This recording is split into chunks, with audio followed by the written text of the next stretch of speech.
Good evening, YouTube world. I'm your host, Paul Italia. If you haven't already, please make sure you subscribe to our channel. Welcome to the Arm Wrestling Buzz episode 72. We got the Arm Wrestling Buzz crew in the house. We got Matt Hollywood Conley coming in from India. And we got That's it. tonight's two special guests in the house. We got Dave Stockbridge. He is one of the owners of the AWE out of Australia. What's up, Dave? How are you? And we got Thanks, my mate. man, Chocolate Thunder, Jody Williams in the house. What's up, Jody? How are you, bro? What's up, man? Thanks for having me on the show, gentlemen. It's a pleasure to have both of you guys on here.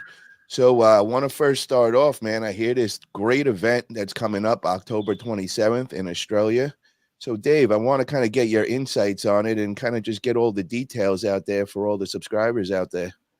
For sure. Well, thank you. Thanks for having me on as well. Really appreciate it. We've AWE Grand Prix 2 is happening in Adelaide on the 27th of October.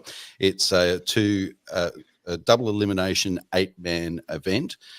There will be a round robin to decide who will fill that 8th position. So that's something extra to look forward to.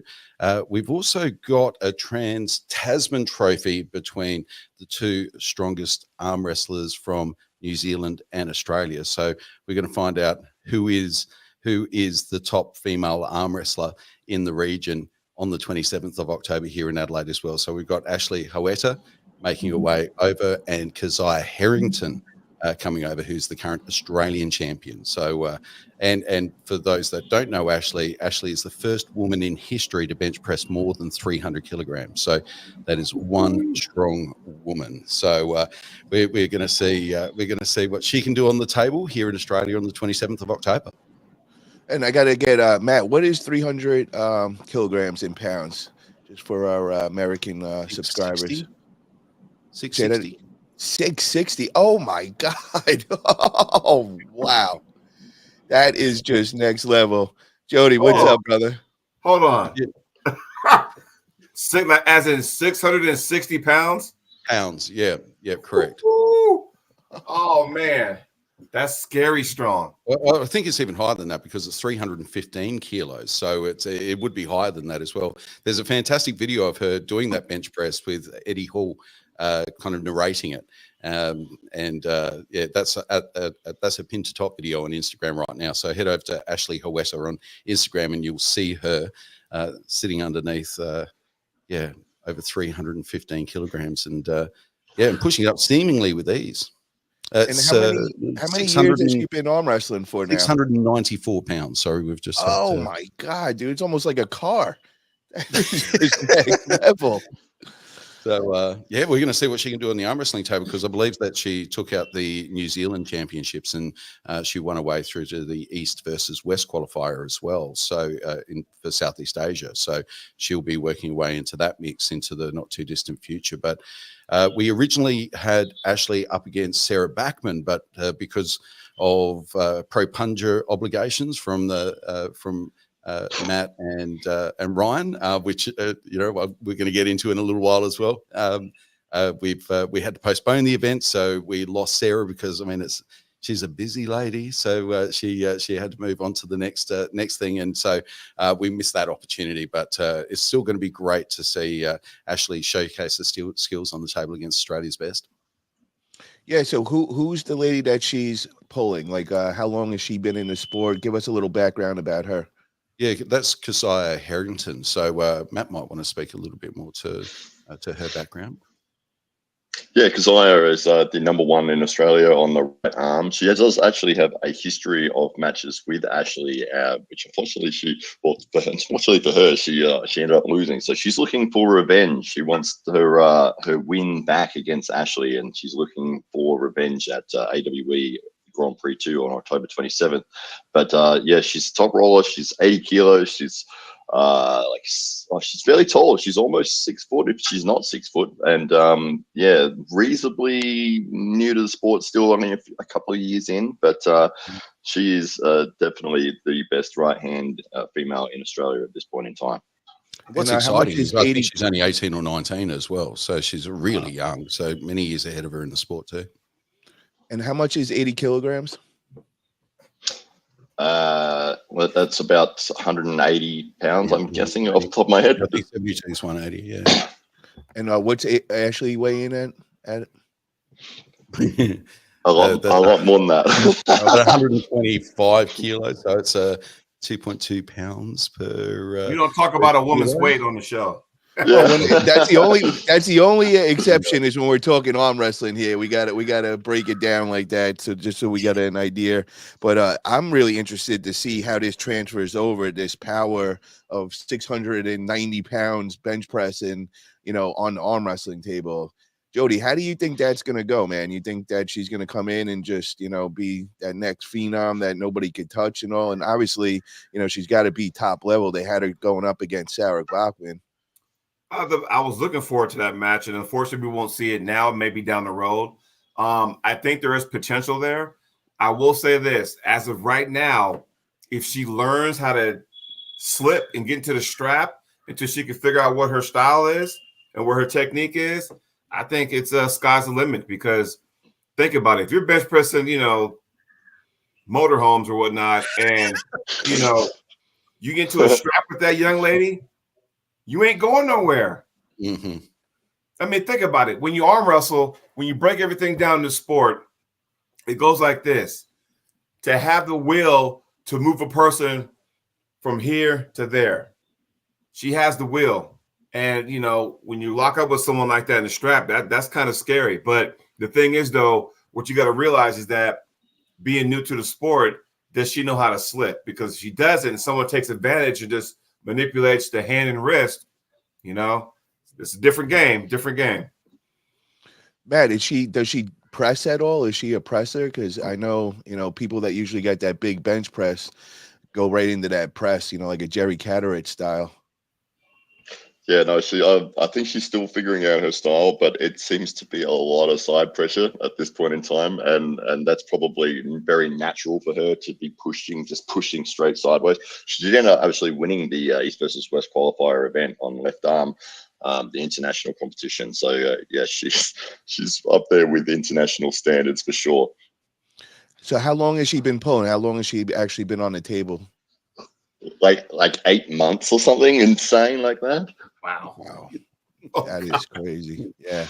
Well, I'm excited about that one. I want to see this match for sure.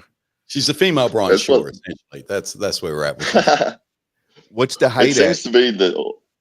I think she's probably she's fairly tall as well. I reckon she's almost 6 feet, but it seems to be all these people are coming out of the woodwork for getting involved in arm wrestling, which is phenomenal to see. I mean, we've got guys like Rickard Borman, who's I think he's 20 years old now, but just over a year in the sport, and he's done so much already. He's already won the AWE heavyweight title. He's had matches against Mariton Barkas. He's training with Lachlan Adair and Ryan Bowen and doing very, very well in the training room.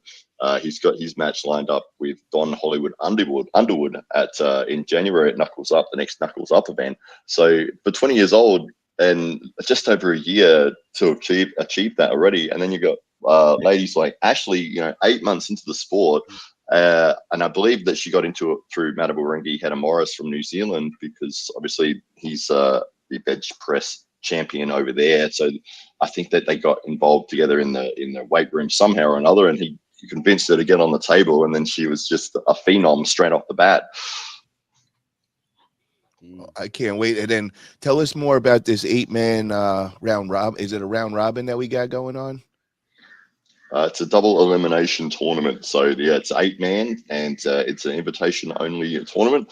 And we had one earlier in the year, which you can find on the AWE Underground YouTube channel for free.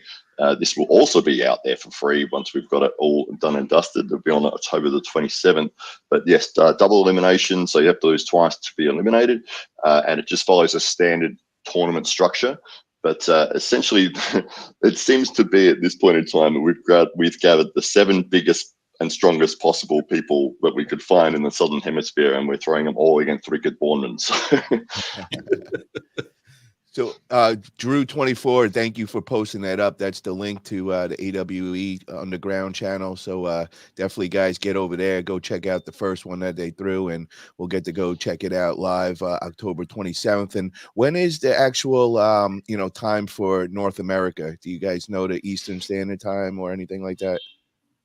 Yeah, so if it's 12:30 on a Sunday here for us, it should be Saturday night in the US. But yeah, the Drew will he'll know. He knows it all. He'll inform everyone. And then check out that belt we got over there. Dave, show that off, man. That thing is beautiful, bro. Wow. That is something. And that is owned by Rickard Borman right now, correct? Correct. And, whoever wins this 8-man is going to be going home with that.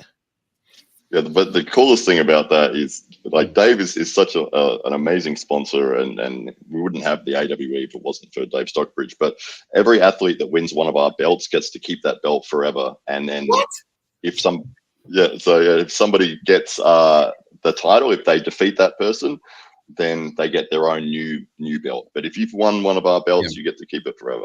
So this isn't Rickard's belt. This is whoever wins it after Rickard's belt. So young arm wrestlers, maybe this is something to aspire to one day. This could be wrapped around your waist or over your shoulder. So can you imagine that Rickard holds the belt for a little while yet? So time will tell. Can you imagine going to the airport with that thing? Like, you're walking through customs, right? And all of a sudden you got that strap on your shoulder, and people are kind of looking at you, and they're kind of going, "Oh, he must be doing something." And like, they look at you as, hey, AWE. I'm thinking, okay, he must be a professional wrestler of some sort. Then you get people getting photos, and they want to kind of, hey, what you got? Can you imagine that right now, man? I'm gonna do it when I come back from India. I'm just gonna wear one through the airport and just see if anyone's gonna come up. I see Jody's eyes like popping out when he's seen that belt. He might be showing up at the next Australian big meet over there trying to win one of those. I see he's getting a little excited. He's already fantasizing about walking home through the airport with it. I'm fantasizing what kind of pose I'm gonna do with it. Man.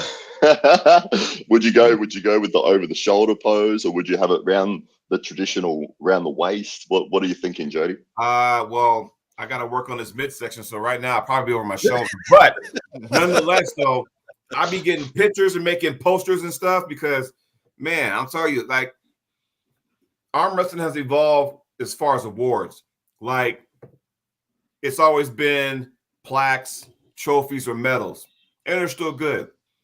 But now we've evolved into like belts, rings, hammers, hatchets, bullets, all kind of stuff. And I like that now because it's different. Statues, all that stuff. Yeah, I've always been a fan of the belt. I was always one of those into the wrestling, the WWF, and back in the day. So I always dreamed of getting one of those for sure. Yes, bullets. So, like this bad boy right here. He wasn't playing. Holy shit.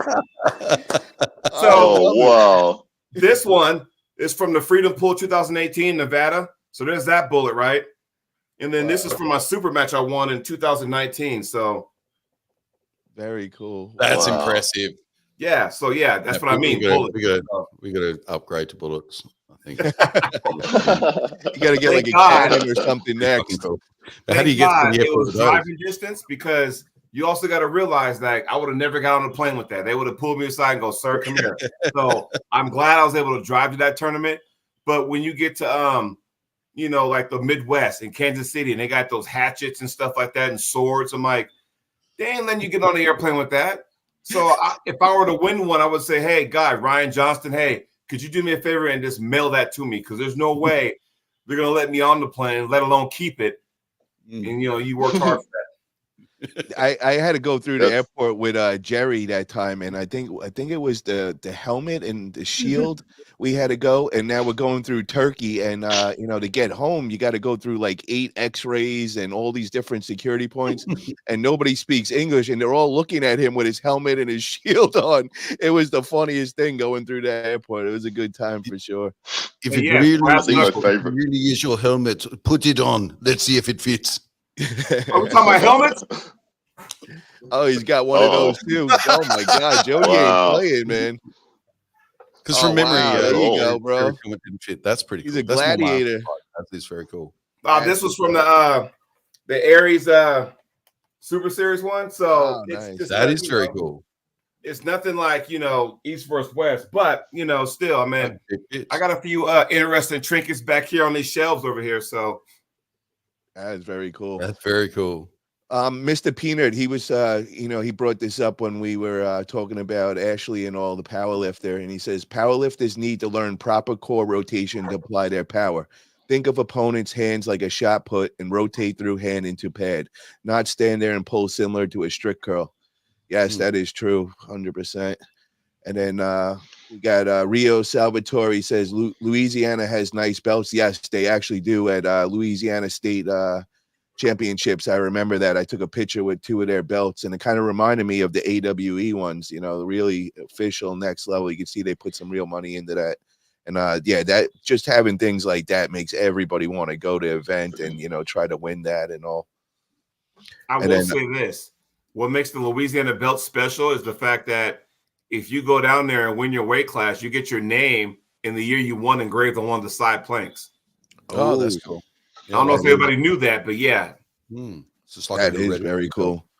But Mm. I mean, I kind of like it better where these guys, once you win your belt, you get to keep it for life. It's like you get to hang that up in the gym, or that'd be some really cool thing right there for sure. Right behind me if I were winning that thing. So every podcast, I'd have that draped around my shoulder, like, yeah, what's up, guys? Yes, sir. So I want to ask you guys. We'll make a cowboy hat one. There you go. I'll have to come out to Australia for that one for sure. Then. So I want to ask you guys. So tell me about how AWE has evolved since its inception. Like, and what are the future plans for your league? Okay. Okay. You go for it, Dave. Okay. So okay, so we've been on a journey. There's no doubt. When we started off, I think we were really clear in. Firstly, it was opportunistic. So we had an opportunity to stage a great event and to have world-class AV at it, and those opportunities don't come up often, especially if they're free. So for us, it was a great chance to put on a world-class arm wrestling event, and we started discussing that with Ryan just casually, and then Ryan had an upcoming super match at the time with Chance Shaw, yeah, and so it was like, well, that would be a nice little topper for this event that we would like to do, and so we had an ISCA certified MMA cage. We had the AV guys sorted out. It was at another event, so we were basically piggybacking on there, but it was an opportunity to put on a really cool show. And that show, AWE1, ended up being the biggest show in oceanic history. We got some of the biggest competitors from around the region and put them in the cage at the one time. So we had Marcus Satirai, Gunter Spykovs, Mario Tembakis, Lachlan Carpenter. These are big names in Australian arm wrestling, and all in the one place at the one time. And so that was, like I say, it was opportunistic, and we got a taste for it. And we thought, you know what, here's a chance for us to do something significant in the region, and to provide a platform for athletes that mightn't otherwise have a world-class platform. So we moved along with AWE2, which was also held in an MMA cage. It was held here in Adelaide at the Adelaide Oval, which for cricket fans around the world, which there mightn't be many in America, but they'd all be aware of the Adelaide Oval. It's quite a hallowed sporting location, an iconic sporting venue. And so we were able to hold a world-class event there. And at that event, we had Jordan Sill, we had Todd Hutchins, we had the cast of Australian arm wrestlers like Marcus Tiro, Gunter Spykov's back, and of course Ryan Bowen, always putting on a show, Matuarengi, the Beast Ted Morris, all present, and that was fantastic, and it was a great show, and it's my humble opinion that it sent shockwaves through the arm wrestling establishment, because if you do recall, the Monday after that, our newly crowned Intercontinental Champion Todd Hutchins was offered the very first exclusive contract by East versus West, or Core Sports Contracts as it become known now. And that began the exclusive contract signing that caused some controversy back then, 18 months or so ago. And so that limited our opportunities because we were really reliant on bringing over some big names. And now we'd had our proof of concept. We understood that we had a formula that could definitely be commercially successful. And so we were marching towards that. But then we're tripped over by exclusive contracts. We weren't able to secure the big names to substantiate the huge investment that's required in order to put on world-class events consistently. And so we had to take another tack. We could have either given up or kind of found a way. And our enthusiasm for the sport such that we didn't want to give it all away. And we felt that we could take the brand underground, take it away from the spotlight, take it away from that ESPN world-class kind of style of presentation, and just take it back to sheds, huge dudes in sheds competing for status more than anything. And so that's what we did. And we literally filmed our next event in Marcus Tirai's shed with the best arm wrestlers from around the region, and who were unsigned and able to compete. There were, one or two there that mightn't have been able to be there, unfortunately for us, but because of all of that, all of the contract stuff. But nonetheless, we were able to put on an event and we decided, instead of going down the pay-per-view road, if we are going to go with an alternative strategy, then we want to make this product freely available. We want to encourage as many people to be exposed to these emerging athletes as possible, and to continue to shine a light on those new those arm wrestlers that are entering the sport, that are looking to boost their profile and create international opportunities. And we wanted to be that place, that home for them. And so we ran some T-Series events as a bit of community building and connecting with that next level of talent that's out there and around the country as well. And so some of that content's up there and on our YouTube page as well. And now we've rolled forward to, we had our first Grand Prix event, which was very much the same aesthetic as our previous underground specials. And so very gritty, very in the shed, post-produced and then released. And this opportunity to hold this next event, this next AWE Grand Prix, is born out of a pivot that we made in our business a little while ago to really see what we can do to work more closely with people in our region, and in particular the guys at Pro Punja. And so we were to host an event here in Adelaide about a year or so ago, which was to feature the 4 top arm wrestlers in India.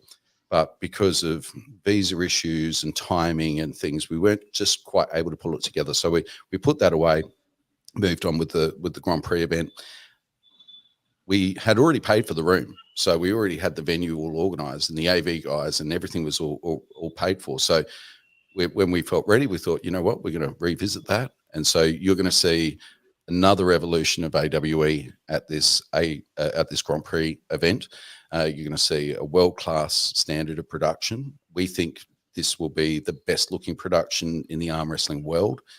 We're going to do it on a shoestring budget, and we're going to show the rest of the world how it's done. So we're pulling together some of the best arm wrestlers of our region and throwing them at Ricky Borman and seeing if anybody can beat him. And if they can, I think AWE is going to serve as a platform for that athlete as well as what it has for Ricky Borman over recent times. So that's our hope, and that's what we want to continue to do, is be that platform, be that place where regional arm wrestlers get that opportunity to springboard into the international stratosphere.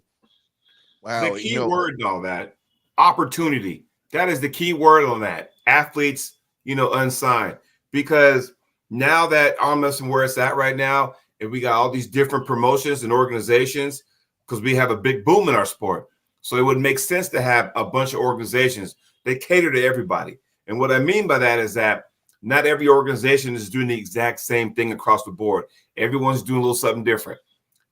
You guys, AWE, hey, we're going to have a round robin, 8-man round robin, and then it signifies, okay, you got belts and everything, but you're doing things a little bit different here, because you guys are trying to put a spotlight on some international pullers that maybe people here in the States don't know about, aside from,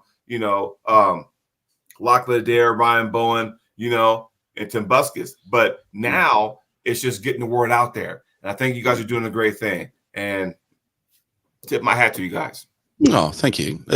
Yeah, we feel like we're moving forward, and we've had to evolve and the reason why we're going with a round robin or a double elimination style tournament is exactly that. Everybody's moved into that super match space, and it would be Matt's preference that we do super matches as well, because it's become the pinnacle of the sport, but it also takes us out of competition with everybody else. And for the athletes, I think a tournament structure they take a little less seriously, and rightfully so. I mean, it's good to take the event seriously and want to win the belt, but how they perform or how they place in a tournament is going to be vastly different to how they might match up against somebody in a super match. So I don't think it hurts any of these athletes' chances of that next super match that they might be planning or that next step that they want to take in their career if they come and have a bad performance at an AWE Grand Prix event. So I think it's, come and have a go. It's great fun.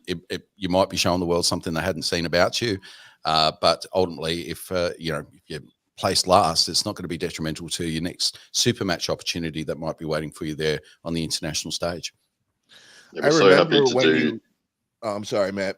I just wanted to comment real quick on one of your comments from before when you said that Jordan Sill, you guys flew him out there. I actually was at that event in Washington when he won his stay. I remember Ryan Bowen, I believe, put out a challenge where if anybody could pin Mario Tambakis, I believe, and Jordan actually did it, and the whole place erupted because they knew he was getting the trip to Australia and all, and I was standing right next to him and all. I was one of the promoters of that event. So, you just struck a chord when you told me about that, and that was a great event. I remember watching that and all.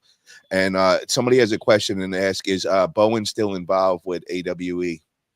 Oh, yeah. Oh, yeah, absolutely. Yeah, for sure. So, He's a driving force. I mean, we all sort of bring our own special skill sets and help each other and work together. It's what's so great about being able to share the load. Having Dave Stockbridge, who, if people don't know, owns his own real estate company, real estate agents group, and so he knows all about marketing and how to push brands and build the companies and all of that sort of thing. Brian Bowen obviously has international experience on basically every major promotion, knows the majority of high level athletes throughout the world. And we're all sort of helping each other and working together every day to put this event together, as opposed to it all sort of laying on one person. And I think we've seen the result of people who try to take it all on by themselves and just get overwhelmed or stressed or lash out at their fans or, so it's the advantage of having three people as opposed to one. And yeah, Ryan Bowen is absolutely very heavily invested in AWE. And for those that might have thought exactly that as well, just jump onto the AWE YouTube channel. You'll see a great match on there with Ryan versus Mazahir Saidu for the AWE Intercontinental Belt that took place last year. One of the best matches I've ever seen in my life. Not playing favoritism, but just a fantastic match to watch. And and you can catch up on everything over there. And is there any other big organizations going on throwing events in Australia, or are you guys like the main one and only one over there? There is the amateur organisation, which is the Australian Arm Wrestling Federation, which is basically WAF, like the WAF, their Australian version. So they run tournaments in most of the states throughout the year, and then they have a national tournament as well. But in terms of the professional side, where people are being paid and the big marketing promotions behind certain athletes and all that, it's AWE only. Wow. So you guys are kind of the ones that are the main platform and kind of showcasing all the Australian and athletes from New Zealand and Tahiti and kind of making them a worldwide presence. That's kind of like the overall goal for you guys? And is that what the plan is? Yeah, absolutely. The ability for somebody to be a professional athlete in the sport of arm wrestling is our goal. For somebody to choose this sport as their career and actually earn money, have marketing opportunities that we create through our driving force when we're putting an event together, and just spotlighting people that maybe have never been seen before by the US audiences or European audiences, because for us, these guys are phenomenal athletes, and maybe they'd never get a shot at, these other organizations, Knuckles Up or any of these places, because, even though they're phenomenal, people have never heard of them or they've seen them. And then so for us to be able to showcase them and say, hey, well, look at these guys, they're incredible. And if they have these wars and, it's presented in a really good manner and we've marketed it well and people know the athlete's story, they're more likely to get an opportunity, not only with AWE, but with some other organizations as well. We got a question from John Boy. He says, can you please ask if they would ever invite an international athlete to pull Rickard? Only if his name was John Boy. I think that's actually, strangely enough, this was discussed this morning. So you may be psychic, John Boy. So definitely, we're very, very open to that. The amount of offers that have come in for Rickard since that first AWE Grand Prix, I think we can honestly say that every single major organization has reached out to have Rickard Bornman appear on their event. So we will see him on Knuckles Up in January, but you also see him at AWE Grand Prix. But there is a lot of things happening for that young man. And that was really gratifying from our perspective, because exactly what we're trying to do is create a platform. And then when you do get the response, when the arm wrestling world recognizes, one of these athletes, all of a sudden it's really exciting. It's great to see. And Jody, you got a question? Yeah, it's more of a comment. And, I'm trying to see how I don't want to be breaking down the fourth wall, but I'm going to say it because, hey, this is rated R. I'm going to say it anyway. Another reason why I like what you guys are doing, because what Matt just said, there may be athletes who probably won't be able to be on other organizations. And that's okay, because what you guys are doing, maybe you might not see those guys on a King of the Table or a East vs. West, but what you guys are doing will still get exposure. It's still top quality athletes over there to pull from. So there's no shame in that, So whether it be AWE, AWC, A&W Root Beer, whatever, the point being is that there's some serious athletes around that a lot of people don't know about. And the only reason we're going to find out is if guys like yourselves are going to expose, hey, guys, we got good pullers here, too, in our region of the country. Or, hell, we got good pullers in our region of the globe, so to speak. And it's only a matter of time where, we'll get South Korea involved, when maybe we'll take a guy from the States or Canada or Western Europe or whatever the case may be. And then word will catch on, and next thing you know, boom, bada, there you go. Yeah. We're starting to see that with clubs and regions collaborating overseas in Australia. Really, it comes down to having a bit of a following, curating that following.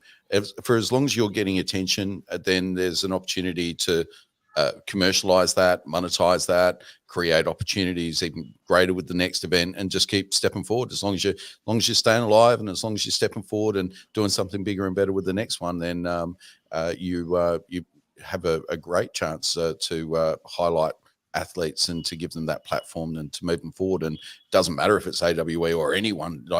I'm seeing it happen all around the world right now. People are collaborating and getting great content out there, creating profiles for themselves out of nowhere in the arm wrestling world, and all of a sudden coming into consideration. The athletes that have the following, the athletes that have the social clout are going to be the ones that get heard first. They're going to be the ones that end up getting the phone call from the promoters, because it's not about whether you're number 1 or number 8 or number 85 in the world. If you're number 85 and you've got a great following, then you know what? We'll find number 84 and put them up and see a war, and people want to see that. And that'd be a great match. So, and people are going to get engaged. People are going to want to see it, and they're going to want to hear the story. And then they're going to want to see you try and get to 65 and then 55. And then, one day be right up there. And that's the journey. We all want to be part of someone else's journey. And that's what we're trying to do. And I can see others trying to do exactly the same thing around the world. See, once again, separating yourself from everybody else. Good job. We got a question from Wrong Shrub, and he says, is Bowen pulling in the AWE event? Yes, he will be. He'll be part of that AWE Grand Prix too. I can actually read out the list of contestants if you'd like to hear it, Paul. Oh, yes, please. All right. Well, starting off, you've got the defending champion, Rickard Bornemann. He's the current AWE heavyweight champion. He'll be looking to defend his title. And then we've also got Ryan Bowen. I always got to say Ryan Blue Bowen, but he's dropped the blue, but it's still in my mind when it goes to flow in that Ryan Blue Bowen. But yes, Ryan Bowen will be competing as well. This is essentially the biggest people we can find. So we've got Marcus Atirai, who's also from Brisbane. He trains at the same club as Lachlan Adair and Ryan Bowen. An absolute monster of a man, 165 kilos, which is, I don't know, what is that, 300 and something pounds. Yeah, 400, 500 pounds, let's call it that. This huge Samoan. He is a very powerful man. Yeah, Tahitian. He is a Tahitian. That's right. Yeah, that's right. We've also got from Adelaide, the SA Titans club, Joel Hewitt. His nickname is Stretch because he's 6'8" and 150 kilos, which, man, he's a monster as well. He's an enormous man, an enormous top roller. To go alongside of him, we have a man who's a bit shorter in Taryn Broad. He sort of sits around the high 80 kilo mark, which is around almost the 200. Yeah, about 200 pounds. But he's known as the Giant Killer for a good reason. Incredibly strong in the hook. We've also got Charles Puri, who is second in New Zealand behind Matawaringi Heta Morris, and he's been pushing Matawaringi for the last couple of years. Another monster of a man. These guys, when you line them up, it's like they together are the reason that they have weight limits in lifts. Like if these people got into a lift together, that lift is hitting the bottom floor without a doubt. So we've got Charles Puri, Ryan Bowen, Brett Coots as well from Melbourne, who is a multiple national time Australian champion, and he looks like a Mr. Olympia competitor. He's also like a bodybuilder, but in life size. That's what he actually looks like. Yeah. But one of my favorite moments with Brett Coots was we ran a tournament series up in Queensland. It was a very hot day. He had a super match, and he took his shirt off after the super match. And then all of a sudden, out of nowhere, all of these ladies, these middle-aged ladies, just appeared. And they were just sort of in big groups, pretending that they were talking to each other, but they were all just standing and staring at Brett. But he's also going to be competing. Yeah, that's right. A very attractive appeal he holds there. So it's and so the 8th place we were going to have the number 1 from Tahiti, but unfortunately he has had to pull out. This has only happened in the last couple of days. So we've got a round robin that's going to happen prior to the event, probably next Sunday, I believe, with 4 of the guys at the SA Titans Armwrestling Club who are at the top level of the rankings there, and they're going to duel it out and see who can steal that 8th place. And so it's going to be a phenomenal event. There is it's like you've got Rickard Bornemann, who already is a big man, and then he's going to be surrounded by even bigger, stronger, giant, super heavyweight guys that are going to be trying to take that belt from him. So who do you think has the best chance of taking that belt from him? If you had to say one guy, who are you thinking that we got to really put on our radar? You know, I'm hearing a 6'8" guy. I'm hearing a 500 pounder. Like who's the guy that's going to give him the most trouble? Do you think? Joel. I think Joel Hewitt is the dark horse. He is. They're all the dark horse. Every one of these guys has the potential to be able to win this tournament. They're all enormous. They're all incredibly strong. And we know what happens in tournaments is it's very unpredictable, especially a double elimination where you might be coming in as the number 1 seed, but you get in a couple of wars, and by the time you make it to the finals, you're absolutely wrecked, whereas somebody else might have cruised through their matches and they've walked straight into that grand final completely fresh. Yeah, it's going to be tough. I think literally every single guy in this tournament has the opportunity to win this. The one thing I got to say, man, is I checked out the video on Bowen's channel when he had Lachlan there and he had Rickard there, and I got to see Rickard pulling Lachlan. Now, I don't know what the status of Lachlan was. You know, I don't know if he was pulling for a while, but I just was so impressed. I couldn't believe it. He was taking his wrist whenever he wanted, just rolling them out, just like being a wall, and you could see that Lachlan, he wanted to really give him something, and, he did some real hard hard hits, and he just bounced off them. And I'm just like, holy shit, bro! Like 20 years old, 1 year in, and he's doing that to Lachlan already. I mean, the level is just, we don't even know where that level is yet, so it's definitely going to be a mountain to climb for all these guys, man. I'm really looking forward to it. How's his endurance? Is Rickard got that crazy endurance?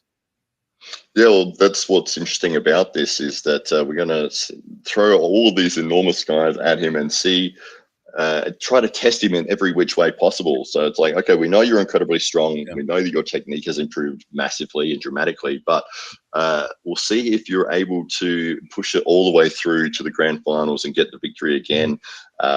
Yeah, the crazy thing was that, and I was talking about this with Ryan last night, because we were referencing that training video, and Ryan said to Rickard, like, how much of, like, percentage-wise, how much energy were you using to just roll through me when I was giving it absolutely everything? And Rickard said, "Oh, well, to be honest, Ryan, it was 60%." That is nuts. But the endurance side of things is an interesting point, Paul, because on this occasion, so the last Grand Prix event that Rickard won, it was first to one, like, so you just won that and went on to the next round. This is first to two, so there is potential for Rickard to tire, and it just adds another dimension to this Grand Prix that we didn't have last time. And might answer that question as to what Rickard's endurance really is like. That is next level, man. And he's got the rugby background, so I'm thinking that is going to be his forte, is the endurance. So, yeah, he's like a natural athlete.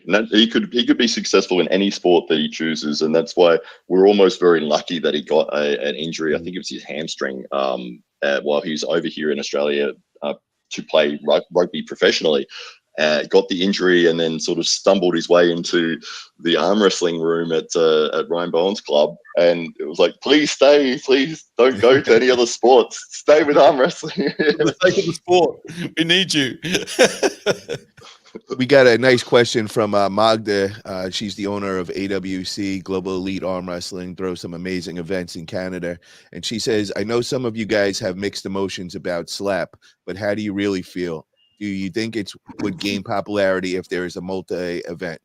Let's start off with you, Jody. What's your thoughts on the slap fighting and all, and kind of putting it together with the arm wrestling and, kind of cross promotions and all? That could be a tricky situation. It could be dangerous, because the thing is, though, is that if you do that, that might be a good one-off event. But if you're trying to draw a crowd and they love all that, and then you do an arm wrestling event, you don't want people going, where's the slap fighting at? I think they kind of, those two sports stand on its own 2 feet. I personally, I might upset people here, but I'm not a real big fan of slap fighting. I can't understand a grown man allowing him to smack me in the face, and I can't do that. That's just me, though. But I think, and we as arm wrestlers and promoters and all that kind of stuff and athletes, we have to understand they done leapfrogged us as far as popularity, because everybody likes to see the car wreck, right? Everybody likes to see that kind of stuff. We got to figure out what can we do to market that stuff. And you know what? I think what we're doing is fine, because we've done this stuff in the past.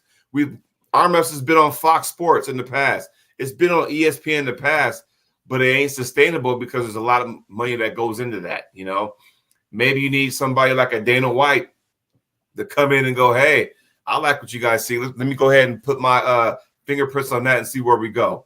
But, the problem is that for all the Robert Drinks of the world, for all the Steve Kappas of the world, when it was going, it was great. Then all of a sudden they kind of left, and then now we're back to square one again. What's it going to take to get us back out there?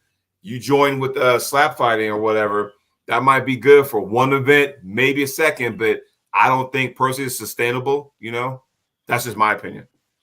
Dave, what's your thoughts on that whole topic of combining slap fighting and arm wrestling at some of the events? So I think as arm wrestling promoters, we're the custodian of one of the most ancient sports known to humanity. And on top of that, it's a sport that you wouldn't mind exposing your 3-year-old to. I don't think that's the case with slap. Slap's a it's a made-up sport. It's not a real sport. It's not something that men have been doing to each other for as long as men have existed. We weren't doing it in the caves for fun, as a sport. It's a form of violence that's been made into a sport, but doesn't solve any problems. It doesn't prove. It just proves who's the best at taking a hit, not who's necessarily the best at giving it. It's there's for all of those reasons. I wouldn't want to expose my toddler to that sport or my daughter to that sport. Or that's not the case. It's not a martial art. It doesn't. And I can't see that a sport that's predicated on slapping your opponent as something that engenders a lot of camaraderie in that sport. And that's one of the great things. So arm wrestling offers a community. It's an ancient sport. And further to that, you can expose people to it of all ages. And as long as the people on either side of the table are similarly skilled, they're going to have a really good time. And if they're not, then it's incumbent on the person that has the highest skill to ensure that the person that has the lowest skill level has a good time. And that's what builds community, when people lift each other up and help each other out and come together over something. And SLAP does not have that at any dimension. And I'm very, very surprised that commercial entities got behind that as a sport before they got behind arm wrestling. But I also believe if they have, it's only a matter of time for arm wrestling. So it bodes well for arm wrestling. It's not a bad thing that SLAP is more popular at the moment, because it's not sustainable and it won't be long term, because it's a sport that you can't encourage your kids to partake in. I agree. Can I piggyback on that comment? Yes. Okay, and I don't want you three guys and everybody in the chat, I want you guys to understand what I'm saying. Feel free to comment on that. I'm going to piggyback on your comment because I love what you said. Now, another reason, can we cuss on the show? Yes. Oh, fuck. Here we go. So, filters off. God damn it. Another fucking reason why do we not have all this CTE going on? What's going to happen when you continue this stuff and someone gets their head rung? Because remember, slap fight is not just, it's none of that stuff. They winding back 2-1,000, 3-1,000, and then they're letting it fly on that third one, right? So at what point do people start getting CTE from that shit, right? Yeah. Like, come on, man. Sorry, I didn't mean to go off like that, but when you're making those points, it just triggered like, well, fuck. In football, they got these specialized helmets now. My favorite sport, we about one concussion away from having flag football in the NFL now. And now with the slap boxing stuff, with CTE going on, with all the brain damage, you want to do that sport? You for real? Well, they've already had deaths. Somebody has already died. One of the guys in Europe got knocked out in the slap fighting competition, didn't wake up, went into a coma, went to hospital, his brain swelled, and he died. That's from a couple of years ago. But what do you think if like one organization wanted to do it, just like, that was their thing? You know how you were saying, Jody, each organization's got their own thing. And we know, like, we got Marcus Thompson in here from Arm Gods and all, and they're a great example. And, and I'm thinking, like, at first my thought is, nah, I don't really think the combination. But then when I see Marcus in here and I'm like, yo, Arm Gods, that could be a possible platform where that might work. And, it could be some excitement. And it's kind of like cross networking. We got obviously so many views of the slap fighting and all. A platform like Arm Gods, it might bring in new eyes on our sport, and be like, guys that are really following the slap fighting. Now they go and they turn on and they're like, oh, look at this arm wrestling. I didn't realize that arm wrestling was really a thing like this and a real sport. And now we gain some fans like that. So what do you think if it's just like on, one organization that's, goes with that? What do you think on that, Matt? I think slap fighting is the most ridiculous thing that has come about in the last few years. I think it's a fad. I think that within the next couple of years, it'll be done and dusted, and people have moved on to the next car crash, the next thing to point at and laugh.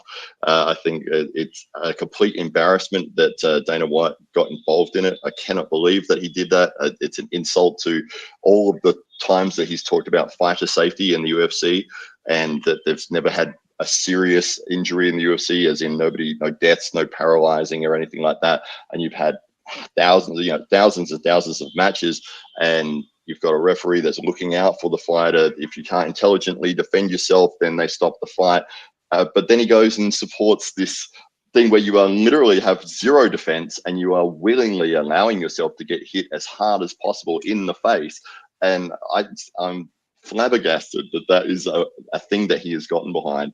I think that he's just purely seen the dollars in it and that he's gone, oh, this is a stupid thing that people like, that's easy for me to market. And I've got a whole bunch of money from when they sold the UFC. He got a $333 million check cut to him as a co-owner along with the Fertitta brothers, and he's seen slap and gone, let's do the same marketing formula that comes with slap fighting that is with the UFC.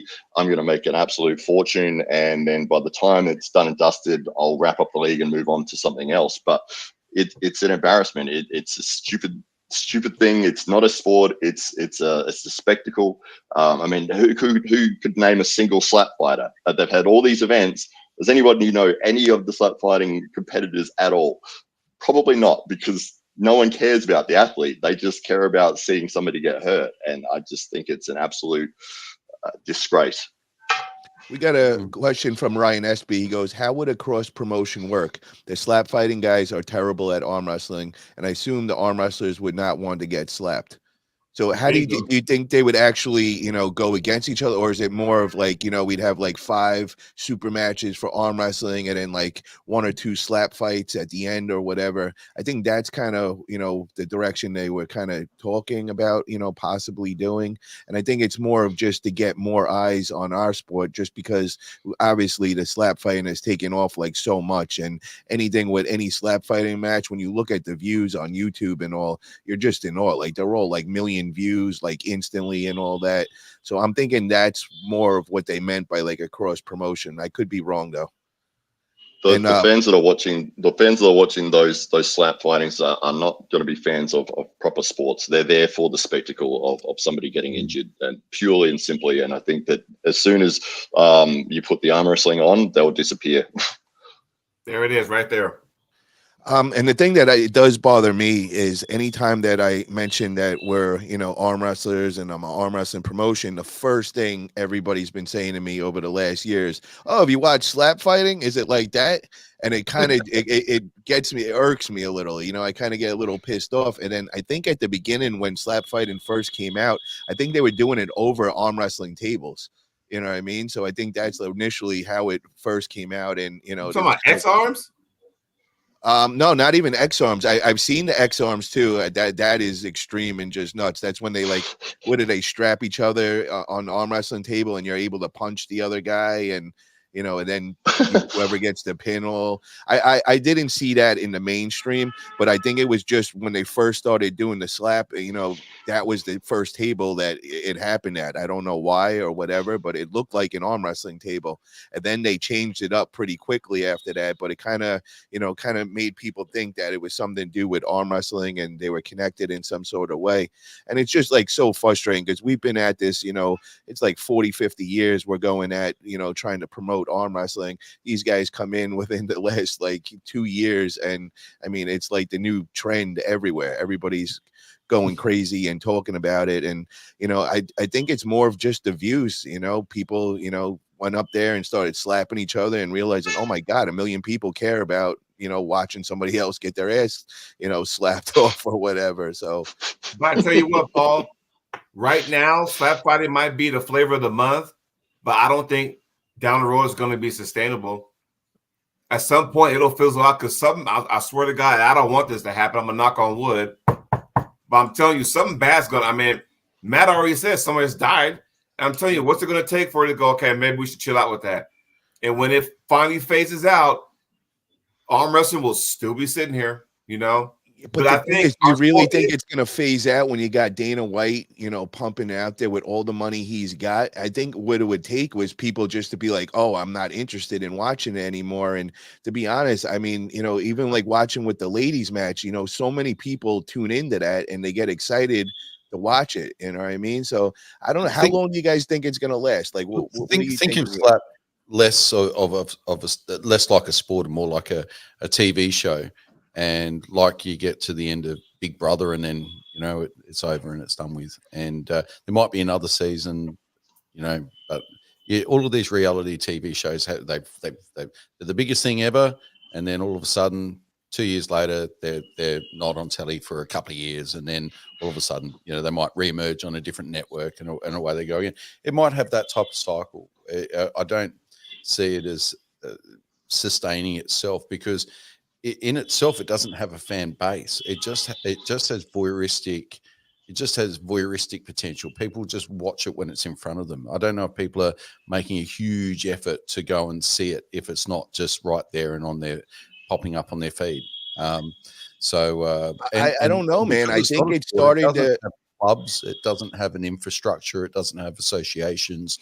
It doesn't have multiple platforms. I think it's just a house of cards. And as you said, all of that money that Dana White's throwing at it to make it what it is, no one else is doing that.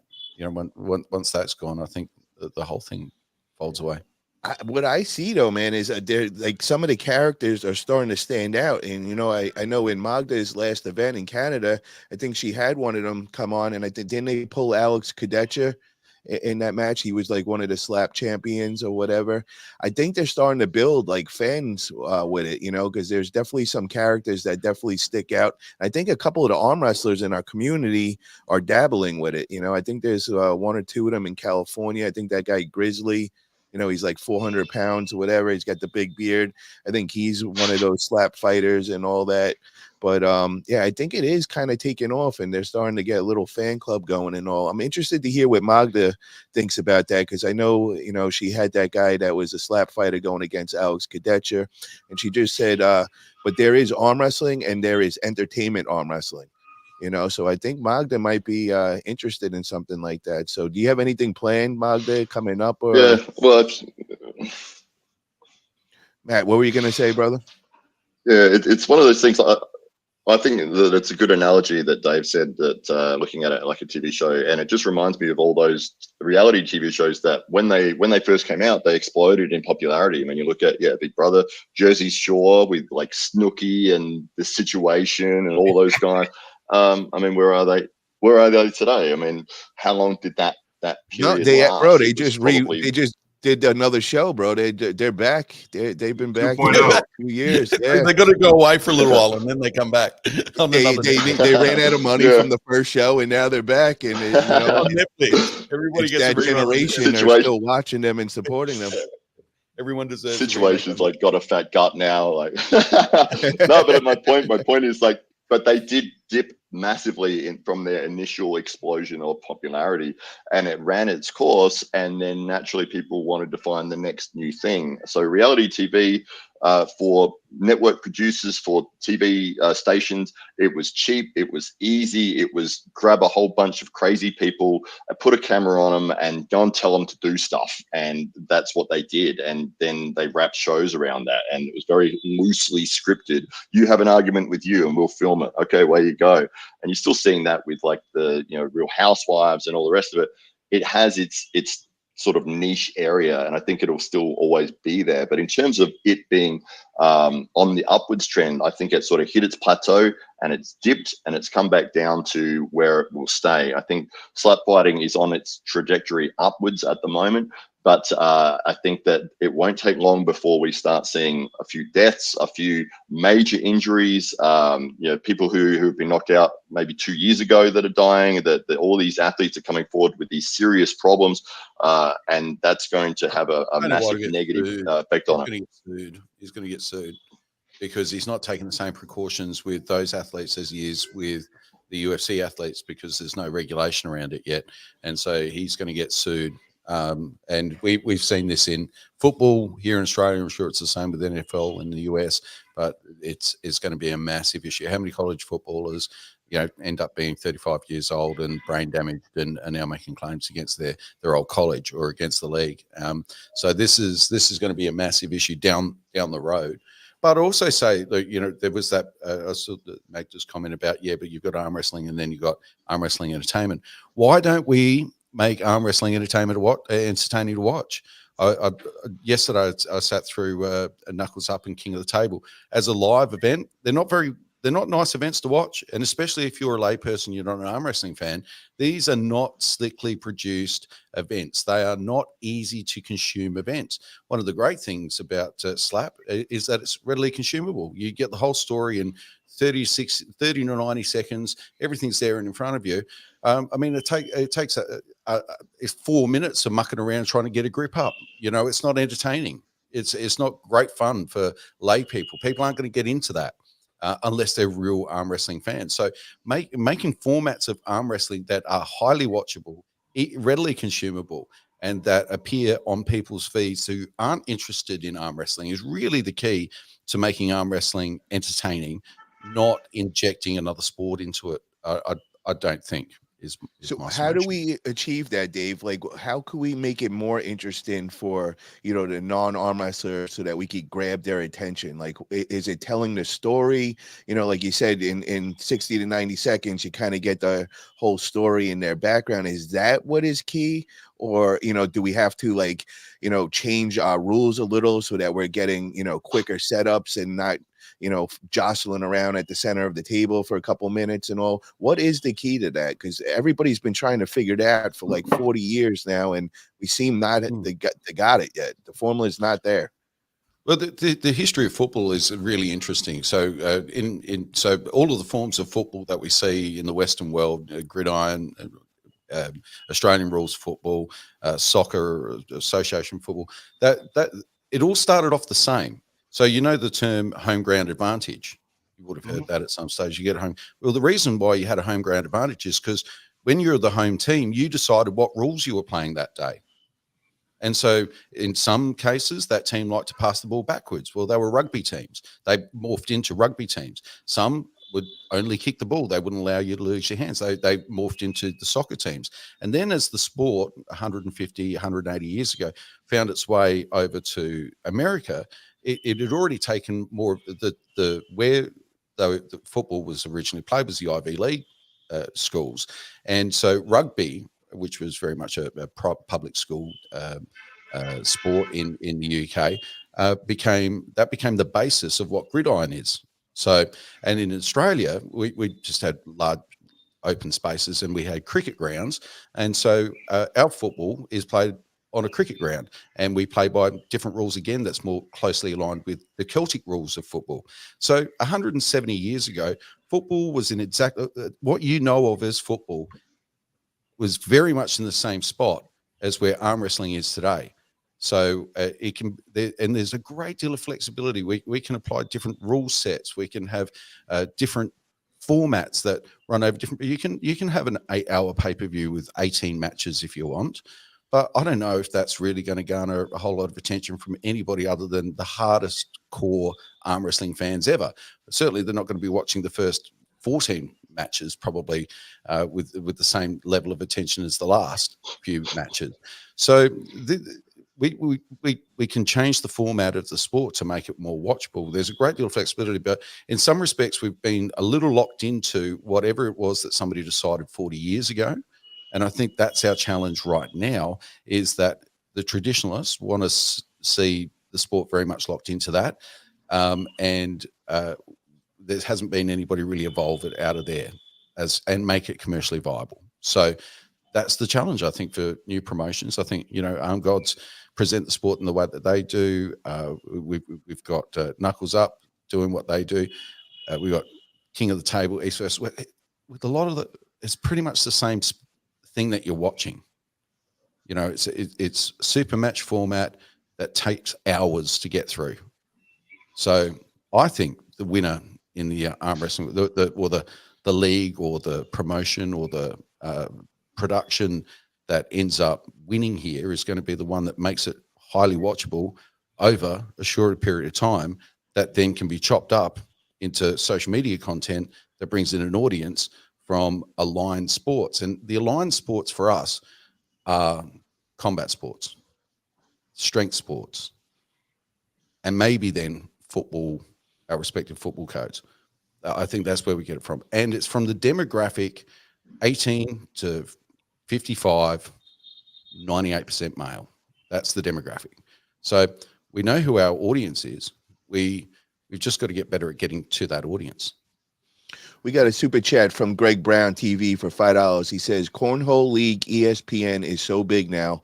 Full ride scholarships to college if you're good at cornhole. We need to figure something out. Thank you for that comment, Greg. I definitely agree. Jody, what can we do, bro? Because he's making some really great points here. And how do we make it more mainstream that other than just the diehard arm wrestler fans are going to watch it? Because just like he said, it's a good point. Like with the East versus West, these are the best matches that are being set on the big stage. But having 18 super matches, I'm a purist. I love arm wrestling and all, and it's tough for me to get through that whole thing. It's like you just start losing your attention, and you're just like, all right, you're picking a couple matches where you're going to go take your break and all that. So even us arm wrestlers are having problems going through that. How do we make this mainstream and we get all these other people that are just fans into it? Do you know how well, we all remember Game of Arms, right? What made that so successful? There was a storyline. Kenny Hughes, he's a drinker, he's trying to get better so he can pull now. Michael Cilieres, well, guess what? He's a science teacher in real life. Story behind that. Don Underwood had his kids, him and his wife separated, and then he's trying to get custody, that kind of stuff. When you have a storyline. Cobra Rhodes, he's a chef, and he's trying to get back into the sport at the time. There's a storyline for all that. Like when you have a storyline, it grabs people. When it's just arm wrestling to be arm wrestling, like you said, Paul, I'm a purist too. I'll watch it because I'm a fan of the sport. It didn't take me long to get attached to it. I didn't need all the bells and whistles for me to get attached to that sport. But if we're trying to take this thing mainstream, you got to have, yes, exactly. Rest in peace, Kenny.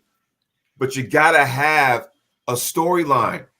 You got to have the audience go, if I'm just a Joe Smo, right, and I'm watching AWE, give me a reason why I should be watching that show.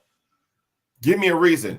Hey, this guy, on his deathbed, now he's back, to reclaim his top of the mountain. I want to see how this guy does now because, hell, he was jacked up, and now he's coming back, which meant his whole journey was like this. I got to get back to where I was after my accident. That's what grabs people. You know what I mean? You got to have if you don't have a storyline, then what are we doing here? Right? So, that's why Game of Arms worked, whether it be Chop Burchett in Louisiana, storyline. Because the good thing about arm wrestling, not everybody's built the same. You could be chubby. You could be a rail, about as skinny as a pencil. You could be the strongest. You could be the lightest. Everything has a story. And if you have that story, that's what grabs people. But if it's just arm wrestling to be arm wrestling, then you're not going to go mainstream. However, you will still have those purists like you guys and myself and some of the people in the chat. You're always going to have those. But if you're trying to reach, but let me ask you this, Jody, because this is the only problem I see with that.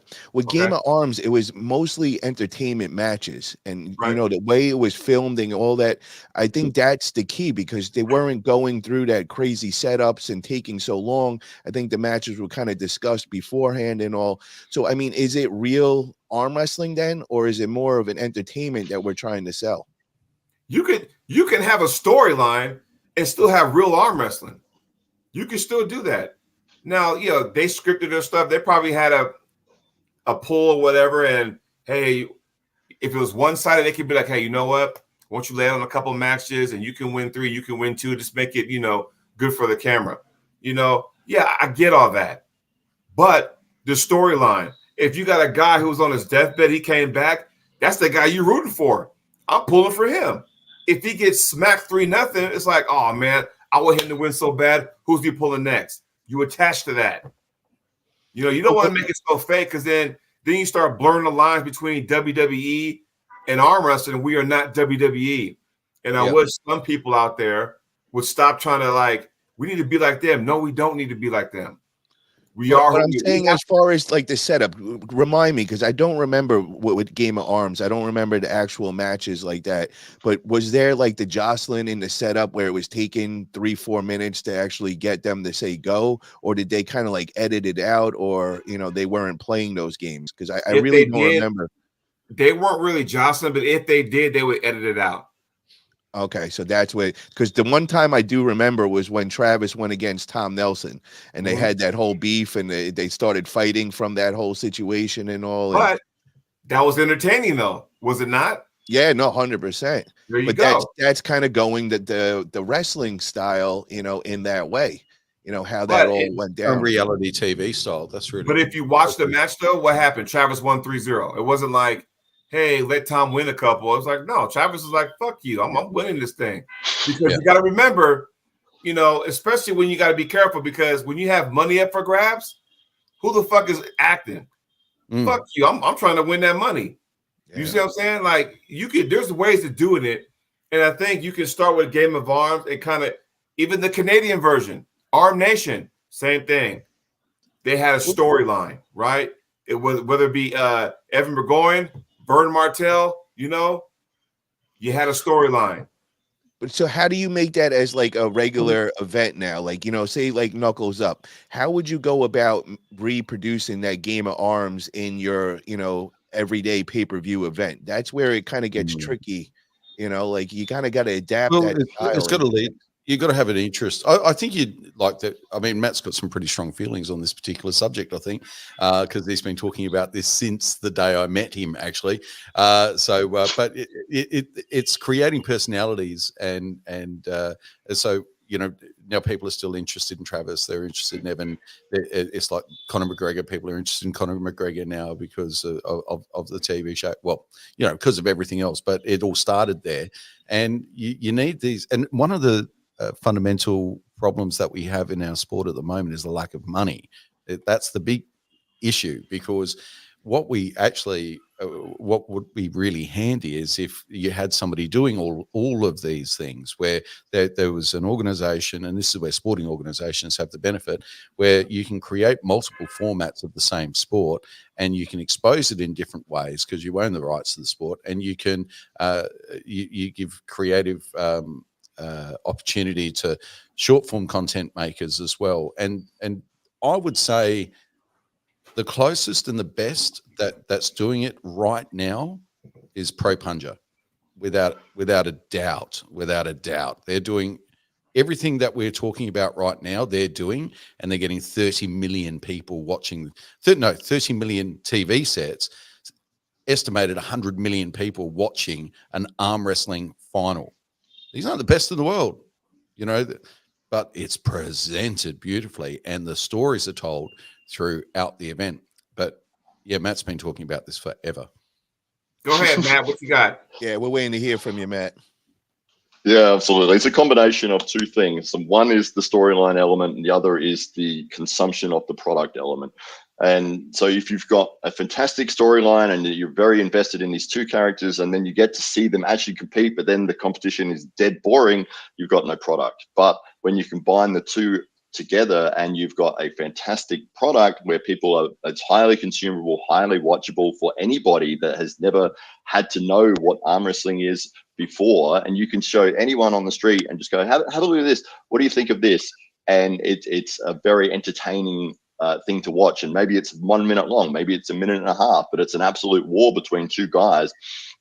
That becomes the consumable. And then when you add in the story element on top of that, it doubles that factor. And so you get the opportunity to create superstars, and you get personalities, and you get people like Travis Fagan, people like Devin Larratt, with these personalities, this charisma that come through, and people become fans of theirs, and they want to see them compete. But when they see them compete, they want to see like a very highly consumable, entertaining product. And I think that at this point in time, you're getting one half of the element where you get, say, Devin Larratt competing against Leonidas, what we saw on King of the Table on the weekend. And it's like, the fans of Devin Larratt, we want to see Devin compete. But then you watch that and it's like, this is kind of not that great to watch. Like, it's a little boring. But if you had, I think what they would do, they would be smarter to do with that element, is to, rather than having those long drawn out 7-8 hour pay-per-views where you've got all the setups and all the messing around and the waiting in the corners and if you post-produce, which is what we're going to be doing with the AWE Grand Prix 2, we're going to eliminate all of those boring moments. We're only going to present you the best of the best moments that are highly entertaining, highly watchable, and we're going to build the storyline of the characters there as well. So you know who it is that's going into the event. You're excited to see them compete, and then when you see them compete, it's exciting and entertaining, and that's the formula that has to be there for it to be effective. Yeah, I think for any sport that's not like a high profile, like name brand sport, like baseball or gridiron or basketball, all the like second and third tier sports, and we might be on the fifth tier, by the way, but those sports benefit from being better packaged and to get a larger audience always. And back in the 1980s in Australia, we would have it. On a Saturday there'd be a 6-hour long sports program called Nine's Wide World of Sports. I don't know if you guys had something similar in America, but it was a sports program, but they were all different sports. So you'd have wakeboarding, then it would be Ironman, then it would be maybe arm wrestling. That's where we saw, that was our exposure to strongman in Australia, was on there as well. So you'd have all these fringe sports that were covered. And so what you got then was sports fans who might have been tuning in for something else, or who were just generally interested in sports, kind of catching up on all of the sports all at once. Arm wrestling would really benefit from that type of exposure at the moment as well. But a TV network isn't going to put on an 8-hour arm wrestling show, but it might put on a really nicely packaged 15-minute expose / feature of arm wrestling matches. And that's one way we've got to think. And of course, we don't necessarily need to be on TV. We've got social media now, but I think the same principles apply. So we do better when we package better the sport. That's my feeling.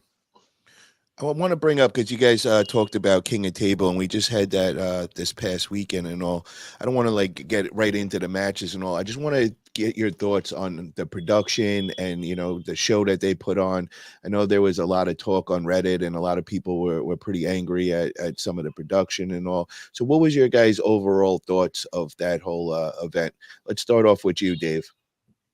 I can't believe it's. I mean, they've had a few cracks at this, and that. So this is meant to be run by a professional company that does video production, and I can't believe some of the amateurish mistakes. I can't believe the setting. Can't believe the lighting. I can't believe the placement of the hosts, or seemingly wherever they want, or wherever the lighting was worst.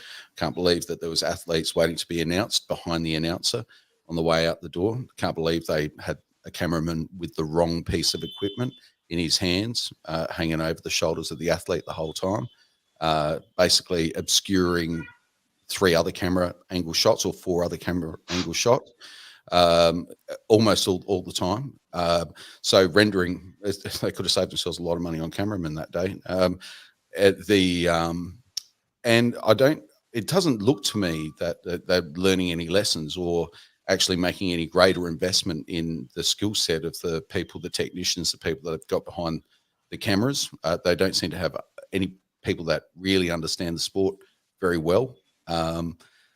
So, I mean, my thought was great first attempt if it was the first time that they were doing something and they were trialing a new team.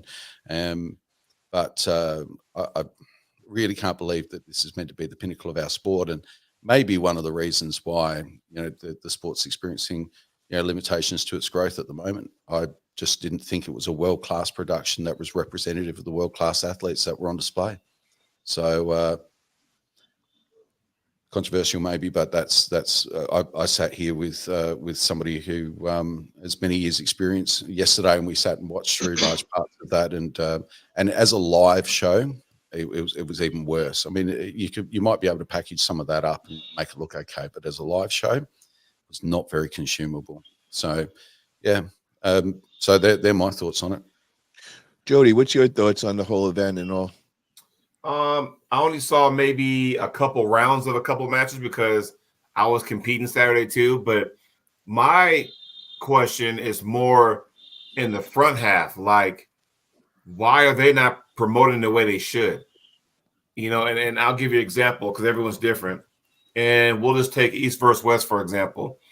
normally when you have a matchup, and you're going to have those two guys who are meeting up, or two ladies who are meeting up on this podcast, and they'll have them on at the same time. So they can talk about, hey, what's going on? Why do you think you'll win? What are your training athletes? That kind of stuff. And for some reason, King of Table just doesn't promote until like maybe the week and a half before the event. They'll put the flyer out there. You got more people who watch the order pay-per-view will do more promoting than they do. And I'm just kind of, I'm trying to figure out why y'all don't promote, because I'm going to be real super honest. On the show last week, Paul, when you joined me and Ryan Espy, I actually forgot that King of the Table was that Saturday because they don't promote it. Now, granted, I was in my own brain because I was focusing on my match and my tournament I was going to, but it was like I fucking forgot about it because they're not promoting it. That's what my issue is. How come you don't promote like you should do with that kind of talent? Matt, what was your thoughts on everything? I agree. I completely forgot about the event as well. I had no idea that it even happened until we were at training on Sunday night, and somebody just happened to mention, "Oh, did you see that?" And I was like, "Oh, has that happened?" I knew it was coming up, but I didn't know when it was. They're like, "Yeah, it's already on." I'm like, "Okay, don't tell me the result. I'll have to order it." So I actually watched it probably 8 hours ago, and I was surprised at the price. The price was high. It was $20 US plus a $2 processing fee or something. So it came out to like $35 Australian, which is, a decently high price for a pay-per-view event. And then, I was spending most of the time just skipping through because there was so much downtime. There was so much just dead air. And one of my major frustrations was that the guys, every time that they would either slip or foul, they would both wander off to the corner and sit down, get a rub down, get a massage. And it was like, what are you doing? You're supposed to be at the table. You're on pay-per-view. People are paying to see this. And you're supposed to be, it's not an in-between rounds rest. One of the things I actually took some notes on this, because with the Camille and Morozov match, round 2 took 14 minutes for one round. And hey man, and who the fuck gets a rub down after a slip? Exactly right. I think that there was some issues with the production, that the audio was really low, could barely hear it. It would rise up the and background down. The background was for the preliminary matches was white, and a lot of the competitors were wearing white shirts, so that you could barely see them. You could only see a floating arm kind of thing. And there was so many liberties taken with the athletes deciding over referees' calls as to what they were going to do. I mean, the referees had made a decision that, like, okay, you've got the pin, and the athletes like, no, we'll just do it again. We'll run it back. It's fine. And it's like, the referee is the guy who's running the match. Like, you guys don't run the match. You're the competitor. You listen to what the referee says. And honestly, it was. I sort of regretted paying for it, to be honest. It was a long, drawn out sort of yawn fest, and I was talking about this with Ryan because he got in from Australia last night, and he was there when I was watching it. And I said, I haven't seen the results. Don't tell me anything. He goes, oh, no. He goes, yeah, but this match you might want to skip. But he was doing a live commentary during the event, and he had people watching his channel. I think he had 900 people watching. And Ryan Bowen, hardcore arm wrestling fan, fell asleep during the production. That's how annoying it was.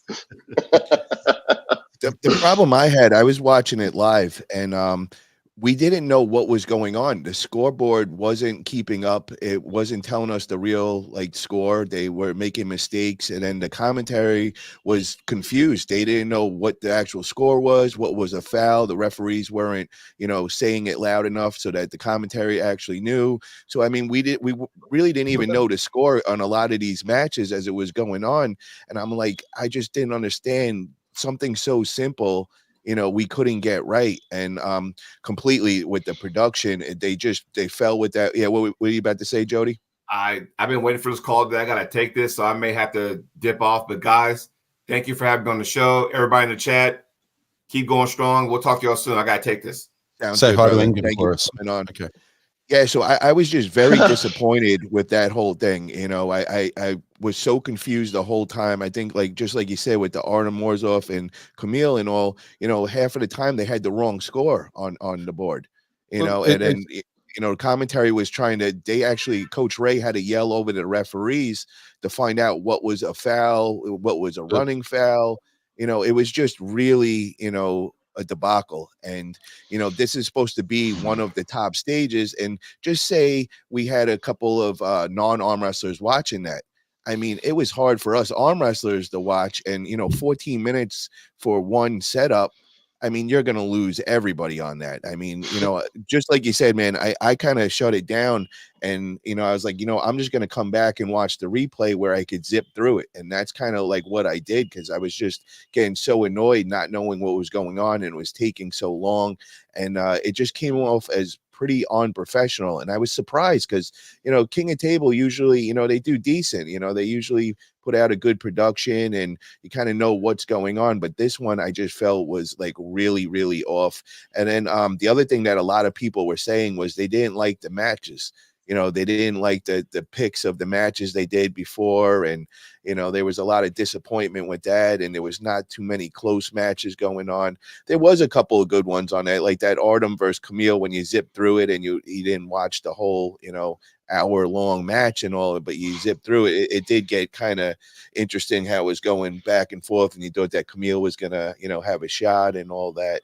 But I think we really need to make a much better product and put that out there to get those non-arm wrestlers and everything that we were talking about earlier, trying to get in the mainstream. That is the worst, I think, example you want to put out there. If you're a sports fan, and let's just picture for a moment, you're watching your favorite sport on TV, or if that's a football or basketball or baseball, is there any circumstance ever where you're going to see the anchor, the lead commentator, standing there in cargo shorts and a t-shirt and a pair of thongs? Now, I like Coach Ray, but if we're talking about professionalism in the sport, to me, the whole thing looked like an afterthought and wasn't. It didn't seem to be cohesive, well thought out, very well executed. I don't know what's going on behind the scenes there, but this is the company that's presenting our sport to the world at the very, very highest level. So, this is the degree of attention that they're paying to the sport. So, I don't know if they've got a lot of projects on the go. Not sure what's going on there. Maybe they've got bigger fish that they're frying at the moment, but that was reeked of an afterthought that was poorly thought out and very badly executed. Yeah, I definitely agree with that. And Jake did his absolute best to make it a show, by the way. Yeah. We got to make some changes with that. And, I hope they seen the feedback and all. I think Don might have said something, he was apologizing after and, said they were going to make things right. I don't know if they actually did do anything. He said something.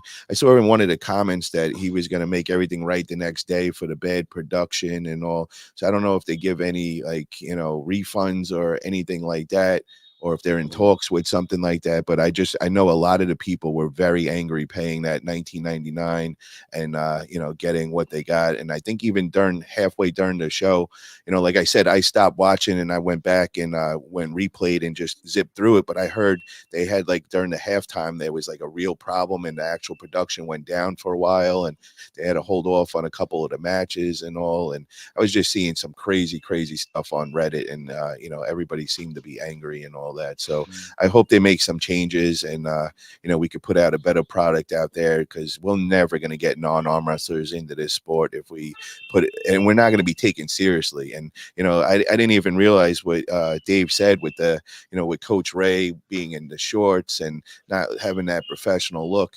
I mean, somebody tunes into that, they're just going to dismiss us as a real sport and taken as professional. So we definitely got to step that up for sure. I don't think the commentators had a screen in front of them either, so they weren't able to, and they couldn't have had communications going back either. They just couldn't have. That suit that Jake is wearing at the shows was actually bought for him by Dave Stockbridge, because he wanted Jake to look very professional when he worked with us with AWE. Oh, very nice. I don't know if that Drew24, is. he has a Actually. good I think he might comment. have bought a new one because I think he lost that one on the plane. Didn't he lost? Yeah, I think he lost one. So I think he called to say, "I've lost that one. I'm going to have to get another one now." So How do you lose a suit? well, I think he lost his whole bag. Or he Okay. left it or something like that. But yeah. Well, the Drew24 has point a is good that comment. He says 50% refund credit would be fair in my opinion. I agree with that, Drew, and I hope maybe they do something. You know, I know there was some talks, and I think it was told Paul that I seen him in a couple of the posts and all that, and he was saying that something might be being announced. All that. I hope it does for sure. it'd be So nice. Yeah, I was very frustrated actually because I mean, with the conversion rate, you know, 19.99 US, then this $2 processing fee. It's online. It's the internet. It's like, what's this processing from? And then so that boosted it up to almost $40, like for me. And then for the event, like probably the second match in, I'm like, I'm falling asleep here, and it's still only just started the thing, and so yeah, very frustrating. we got an amazing super chat from Marcus Thompson. He says, "Good show, boys. The podcast you all do help put the spotlight on the sport. Giving up your time and effort is appreciated by the community. Every bit helps, boys. Also, Matt, I hope you packed your Indian lunchbox. No deli belly." Thank you so much, Marcus. Really appreciate that, man. Very kind of you, brother.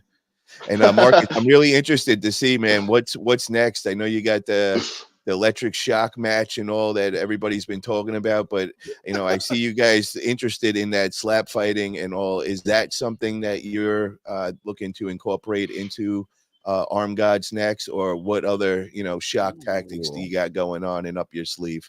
Really And want to I hear love about that.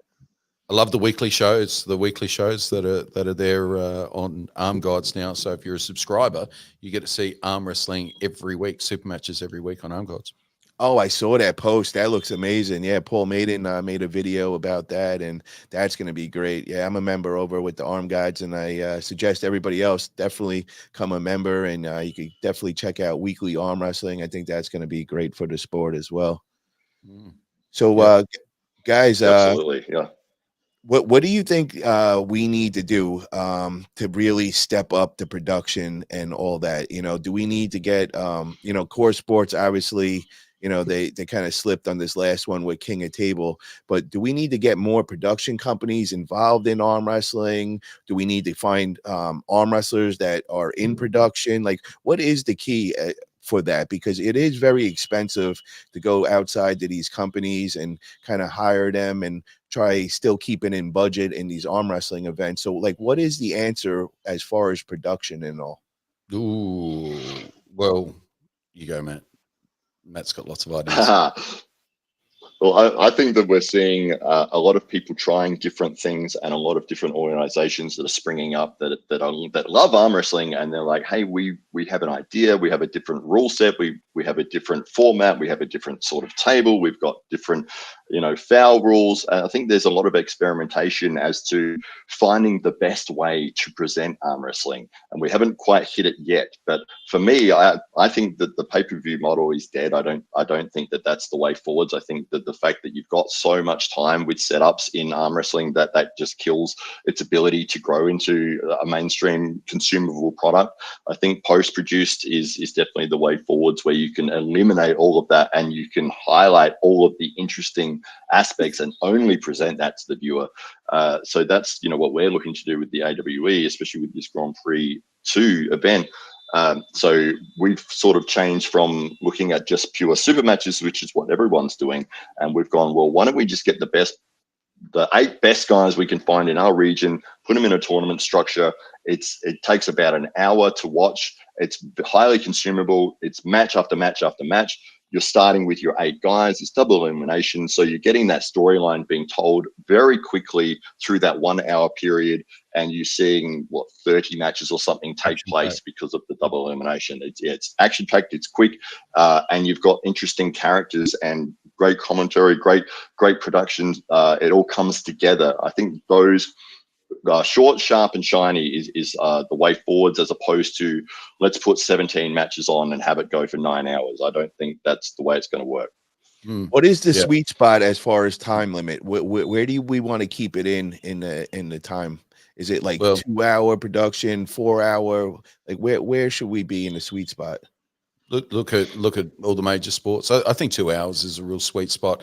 Within 2 hours, people have an attention span for a longer event over that. But for the point of, well, for the purposes of social media, of course, you've got to have a. So the answer to your question is twofold. It's money and it's format. So what's going on at the moment? Not a lot of money in the sport and a lot of experimentation on the format. This is healthy. This is actually good because you've got people making mistakes, experimenting, throwing money at certain things to see what sticks and see what works. And so everybody else can then look at that promotion and say, "Oh, I like that table. That's a great thing. Well, we'll get something engineered like that because that's kind of cool. We can see the benefit of that. Oh, we like that format, or we like that setup. It's not taking 14 minutes to get a grip. Okay, well, let's take that. And oh, we like that production style and those production values. Ooh, okay, so what's going to happen is over a period of time through this experimentation, because of a lack of funds, because also in terms of promotions, there's a huge diversity all over the place. Everybody's doing their own thing. This is great because what's going to happen is that over a period of time, things will coalesce. And unlike, say, when Vince McMahon took over wrestling had already coalesced at that stage. The format of it had coalesced. There was a card, and then you had your big match at the end, and then that's how it all went. We're in that stage now. We're not quite ready for that. So consolidation can't actually happen until you've got your format addressed. So once the sport has worked out what's a consumable product, then it's just going to take money. So it's format and money. It's making a consumable product and then throwing fuel on that fire so that it blows up. Now, how that happens, don't know. And I guess that's part of the fun of trying and seeing what sticks. Well, I got to ask you guys this. This is where my problem is how much money should we expect and invest $5 million. into the production of, of an arm wrestling event? Because I mean, you could get really, really expensive where you'll never see those returns unless you get in major sponsors and all that. So like, what is like a good, starting production price that we should be looking to pay on one single event? Well, Pro Punja would probably spend the most. I mean, I don't know if it's literally the most because it's in rupee, but they would spend the most per event than anybody else, and you can see how good that sport looks. How good the sport looks when it's presented by Pro Punja, and you can see the effect is 30 million TV sets tuning in, 100 million people watching. If you present the sport beautifully, it's going to attract more eyeballs. So they've hit upon a formula that works really well in their marketplace. They do a lot of they shoot it like a TV show, so they shoot it like a season, so they know the storylines by the time that they're releasing their product. They're creating stars, they're creating celebrities out of their athletes. So now you've got millions of people vested in the future of Mazahir Saidu who want to see whether or not he can hold on to the title, or whether or not one of the pretenders can make it happen. One of the contenders can make it happen this time. So a lot of these questions are actually answered in what's going on in India. They've nutted out a formula that's very successful. They're on mainstream TV. They're on Sony TV. It's as big as it gets over there. That's like the ESPN in India. They have the best production values in the world, without doubt. They've got compelling in-person attendance. Like the people in the room are fans. They're eager to be there. They're having a good time. There's great atmospherics in the room. Best of any promotion anywhere. Unlike, say, King of the Table, where there might have been I don't know. Did it look like there was more than 20 people in that room? No. I don't know. Knuckles up. Love those guys. I thought they should have stopped filming back at the entrance of the athletes walking into an empty room. And I understand they actually sold all the tickets from there, but people were supporting the event from overseas and didn't necessarily turn up in person. But they should have just not done that shot. But the reality is they're doing everything right. They're just not doing it right in the West. So we can look to them and see a great example. You pour the equivalent of $5 million onto the sport and have a well-produced product, there's success to be had at the end of that rainbow. We got a super chat from White Wolf. He says, I agree with Marcus. Been giving you guys shit all night, but you're trying and slugging away. You have to get away from top pullers and pay-per-view. Only arm wrestlers and fans interested. 1,000,000,000% get testing. No big sponsors. Thank you for that. Appreciate that. And the only problem I see with that comment is if you don't have these big names, you're not getting, the pay-per-view buys or the views needed. And, it almost seems like if Devin's not on a card, not many people are tuning in. That's the other problem I'm seeing. So how do we get around that? Yeah, it's a tough one. It's building stories behind the athletes, and that takes time. That's not an easy fix, I don't think. Yeah, I agree. Yeah, it's so how do you, I mean, like, how does a production company go about that? Now do they have to make their own podcast? Do they need to start building the brand of their athletes? Like, how do you go about that? Like even like say we got the East versus West coming up. We got Todd Zilla and he's going against that. I think it's he used to be a famous Korean arm wrestler and all. And I think they should be promoting that guy more and giving his storyline before this big match, because only people that know him are like the old OG arm wrestlers and all. And he's supposed to be like some big time arm wrestler making the comeback, but nobody's really talking about it. Nobody's giving his backstory, and I think it's just something that they're failing at. They got to really market these new people, and really get their names out there so that we don't just have to have a Devin on every card and just start having Devin pull matches like Leonidas, which, before that, everybody was just saying this match just doesn't make sense in any kind of way. And there was no interest. And then, what was your thoughts on that particular match, with Devin going against Leonidas? Matt, were you happy with that match? Was that something that you think that was an asset for arm wrestling? It was a squash match, and everyone knew it was going to be a squash match. Leonidas is still new to arm wrestling, and even though he's had a couple of good performances, against John Singh, that they were doing this left arm, and it's like, okay, well, I mean, Leonidas has a built-in audience, and you think, okay, throwing him against the number one most recognizable guy in arm wrestling of Devin Larratt, this should do well, but fans of the sport who know both guys knew this was not going to be competitive. And there's that element there where Devin really is starting to come off looking like a bully.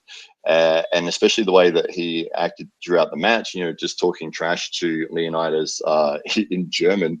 I mean, it was funny, but it was like he did it the entire way through, and it just became, I probably the third round, but he kept doing it, and I was just like, and this looks really like nasty. It looks like a really mean thing that you're doing to this guy who's giving it everything. Credit to Leonidas for not fighting back and not even looking Devin's way and not acknowledging what he was doing and still continuing to try. But to have somebody who's the number one place of arm wrestling, and he's coming off as like a standover, like, I'm so great, you guys suck, da, da, da, da. And it's like, yeah, but you're going against somebody who you shouldn't even. You knew this wasn't going to be a competitive match. I mean, do you think your king of the table is even trying to be? Are they deliberately trying to be the crossover platform where if somebody from outside of the sport has a profile and they're doing okay, they get to king of the table, and then that's the springboard to get into East versus West? So is king of the table now a feeder for influencers or people that aren't necessarily arm wrestlers to make their way into the big league, so to speak? Is that what they're trying to do? Because it didn't seem like it was a good match that they were trying to set up, but it was just a way of keeping both men busy and interested, and it just seemed to be very, almost manufactured. I saw the comment. There was a comment that just popped up a second ago from Luke, who just said, "What are you trying to do to tell Devin how to talk and how to act?" I'm not doing that at all. Devin can do whatever he likes, and a lot of people find him very entertaining. For me, it came off as not the best look for arm wrestling, as you've got the number one guy in the world who's obviously leagues ahead of his opponent, and a lot of the fun and the attraction of arm wrestling for me and a lot of other people that I spend time with in the club is that support, that camaraderie, that friendship, that trying to help each other. And you know, when you're so far ahead of your opponent and you're just sort of talking down to them and making them, embarrassing them, basically, is how I felt it came across. And I didn't like it. I didn't think it was a good look. White Wolf, he said something. He goes, why? Here we go. He goes, Paul, you're an idiot. Big names won't draw the mainstream. You dope, and nobody knows Devin outside of arm wrestling. Yeah, but what I'm trying to say is, I think what the promoters are trying to do with these events is they're trying to get some sort of return. They're trying to at least break even or make a little profit, but also trying to get other eyes on the sport. And for them to do that, you kind of got to have a guy like Devin, because having Devin on that card kind of almost guarantees you're going to at least get the whole arm wrestling community to buy your show. And I think that it's been proven, with Core Sports, because when Devin's not on the card, I'm hearing that they're taking massive losses. So White Wolf, what I'm trying to say is, not everybody's cool with just throwing these events and losing, a couple $100,000 and see no returns. So I think, when they actually have some of these mainstream guys on it, they're at least coming close to even, or, you know what I mean? So I think that's kind of where they're at right now. You're kind of in a rock and a hard place, and then, not too many people are tuning in to these events that are non-arm wrestlers. So I think they're trying to get like matches to a non-arm wrestler that might be interesting in their eyes. Like when you see a guy like Odin going against, the Korean Hulk, you see this like jacked little 300-pound dude looking guy, and then you see Odin with no muscle tone or anything get on there and beat this guy with technique. To a non-arm wrestler, that might have been, interesting to them. They might not have understood how Odin could do that. And, you might gain some interest. That's what I'm assuming they were going at after this. And kind of what Dave was saying before, what market are they trying to do? Are they trying to beat across network and get these new eyes on the sport? And then when you got a guy like Leonidas, this bodybuilding looking stud, going against Devin, who's, tall and stringy, and he's not big Devin right now. So, to a non-arm wrestler, that might be amazing to them, being like, oh, wow, like how did that guy beat this jack dude like that? Where us arm wrestlers are looking at these matches and we're like, yo, this makes no sense at all. It's not even a match.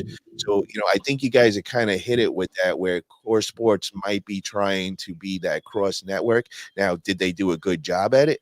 I don't think so, because, if a non-arm wrestler did tune into that last King of Table, I don't think they're going to be tuning into many more or buying that pay-per-view. What's your guys' thoughts on that comment? Well, I think we're running out of credible alternatives for somebody like Devin.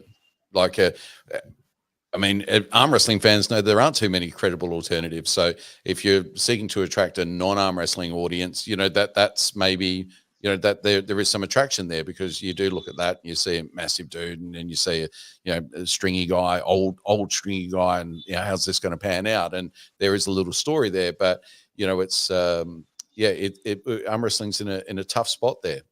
In a really tough spot, because there's not enough money to develop the stories of the athletes you haven't heard about yet. And we got a Pro Panja League in the chat. He says, "Thanks for the shout out, guys. Thank you for tuning in, Pro Panja. Hell yeah." Is that Pavan, or is that somebody else? It might be Abhishek, but Abhishek. That's absolute fantastic to see him in the chat. I think we were talking before about the post-produced element is the way that I would do things. But if you're going to do something live, I think Arm Gods is probably your perfect example of how to do that, where that atmosphere in that room. I mean, Paul Maiden comes out and he's cheering. They've got inflatable stuff going all over the room, and there's red lighting, and people are drinking and having music, and it's like, oh, like you get wrapped up in that, and it's like, oh, I want to be there. I want to go to that, not only because of what's happening with the actual sport, but because that room looks like a whole heap of fun. And that's most of the reason why I wanted to go all the way to Ireland, because it's like, these guys are having a tremendous time. And then there's arm wrestling as well. And it's like, I want to go to that. I want to be part of that. So I think if you're going to do a live event, make it exciting, make that room, like it's all about the people in that room. And then you just happen to turn a camera on as well. And you've got, if you do good production, the people who are watching at home, they're almost jealous of like, man, I wish I was there. I wish I was seeing this in person. Imagine that. It'd be so amazing. That's the element there. Even if it's a long setup, you're probably going to get all these boom. Like if you had a 13-minute setup at Arm Gods, people be throwing popcorn at them, they'd be throwing their shoes at them, they'd be screaming at them. I think that side of it really works well from that aspect in terms of a live audience needs an exciting atmosphere for the people who are there in the room. I think East versus West nailed it in North America with that by throwing a tournament at the same time. Throwing a tournament right before. Now you got at least 300 people, going to come to that super matches. And Knuckles Up kind of learned that, and they're doing that on their next event, January 25th. They're throwing the last Arnold qualifier. So there's going to be a huge amount of people, probably 300 to 500 people in the room. And now when you pan that around, like you said, Dave, on their last one, it was kind of like an empty room looking. And, I think you guys nailed it. We need that high energy, like think of the WAL days, when they had that, it was like kind of looked like a UFC event. Even knowing that they were paying for the crowd to come there, they were filling the room, they were paying people to come there and all, but it just gave you that like excitement, and that you wanted to be there. So I definitely agree. That is a big thing, is the crowd, the energy. Pro Panja is the perfect example. I just remember when Pradeep at the first one, and he was like, bro, you got to watch this event. This is just amazing. And when I watched it, I was so excited. I'm like, yo, this is crazy. Like there was so many people, just the teams alone. They had like, like 100 guys on each team, and the teams are so vested in it because it's their athlete going against another team. And you just felt that energy. And I just kept saying to myself, oh my God, I got to go to India. I got to be at one of these events and see it firsthand. It was just real exciting. So I think that's definitely something that the production's got to keep in mind. I think, King of Table could definitely learn and prosper from that, because, I seen exactly what you were saying earlier when they panned out. I know they kept everything dark, so you couldn't really see, but you could kind of see, and there was only like 20 people in there. And I kind of remember when I first went to that East versus West 4, and, I looked back, I was sitting in the VIP in the front row, and I was so excited. But when I look back, there was maybe like 30, 40 other people other than the athletes and their families there. And I was just like, you lost a lot of that energy. But now, they kind of got it, and they got, they brought the crowd up on the stage to kind of give that like surrounding feeling and people cheering and all that. So I think that is definitely a major part. And I also think Arm Gods did that, right? Just like you said, Matt. And, I like how they get the crowd going and everybody's yelling, ahoo, ahoo. And it's like, you feel like you're in a gladiator coliseum when it's all going on. And and I think that energy is just something that is 100% needed, and it's contagious. All the crowd, you're paying this pay-per-view and you're seeing and hearing it all. You're like, that's it, man. That's what you expect at one of these big pro events. You want to see that. So Savage Arm Wrestling before made a comment that it's up to the promotion to essentially promote the athletes, and in some part it is, of course, promotion. That's one part of what they do. But as I was saying before, these promotions aren't run by like media organizations with 5 people on board who are cutting up content for the athletes and whatnot. Usually, if an athlete already is doing that themselves, it's of huge benefit to promotion, of huge benefit. And so, if you're one of those athletes who says, I'm a really good arm wrestler, but I'm not getting opportunities, but I'm not going to do social media, I want to be recognized as an athlete, I don't think you're going to get far unless you are genuinely the best in the world. No one's going to care. You've got to have a story. You've got to develop that story over time. You've got to create a following in order to be relevant enough to have the opportunities for a promotion to invest in you and pay for your flights, pay for your accommodation, offer your prize money, offer your attendance fee, and put you on. You want to do all of that and have 0 followers or 0 influence or not bring anything to the table. You're making yourself a gamble not worth taking. And you're also demonstrating to the rest of the world that you're not that serious about the sport. Really, you might really like the sport, but you're not serious about the business of the sport, and it's the business of the sport that pays the bills. So 100%, if you're an arm wrestler and you're not getting the opportunities that you want right now, look at your social media and look at what you can do, and spend 10 hours a week on it, because there's promoters out there not earning a cent, dedicating 20, 30 hours a week and running businesses and having families and doing all of that to run a promotion that they break even on or make no money on. So if you can't even invest in time into yourself, developing a story about you that people care about, why would a promoter throw a cent at you? So that's one of the frustrations in the sport currently, is that athletes aren't taking themselves seriously enough to be viable for promoters to take a gamble on them, and they're frustrated at that. We're frustrated. We would love everybody to have a following already to walk in the door. We spend a lot of time with our athletes, working with them to help them to develop those profiles, and so that they can get their numbers up quickly. But I don't think the other promotions are necessarily going to help you too much with that type of stuff. So it's going to be on you to develop your own profile. Then you'll be amazed at the opportunities that unfurl before you. Yeah, I agree. And I always tell people that. And, some of the old purists, they get mad when I say that. And I'm like, you got to build your own social media. That is so important. When I hear all these great new young up and coming arm wrestlers, the first thing I say to them is, did you get your YouTube channel going? That's your platform right there. Then you don't have to depend on anybody else. That's when you're going to have the promoters hitting you up. And now you're not hitting up the promoter telling them how good of an arm wrestler you are. If they don't know you already, that's a problem right there. You got to get out there and you got to make your noise. But I also understand what other people are saying is, it's hard. A lot of these guys are working full-time jobs and all. And, the limited time they have, they're using for training and stuff like that, rather than building their social media. Because I'm one of those guys that's out there on social media and all, and it's almost like a full-time job in itself. So you kind of got to figure out the balance and figure out what works for you. And then, something else that I was thinking is you might want to find, people that could help you out, run your channel and help promote you. That might be a business out there for people that are good with promotions and all, is start, going up to these athletes and being like, you charge a fee.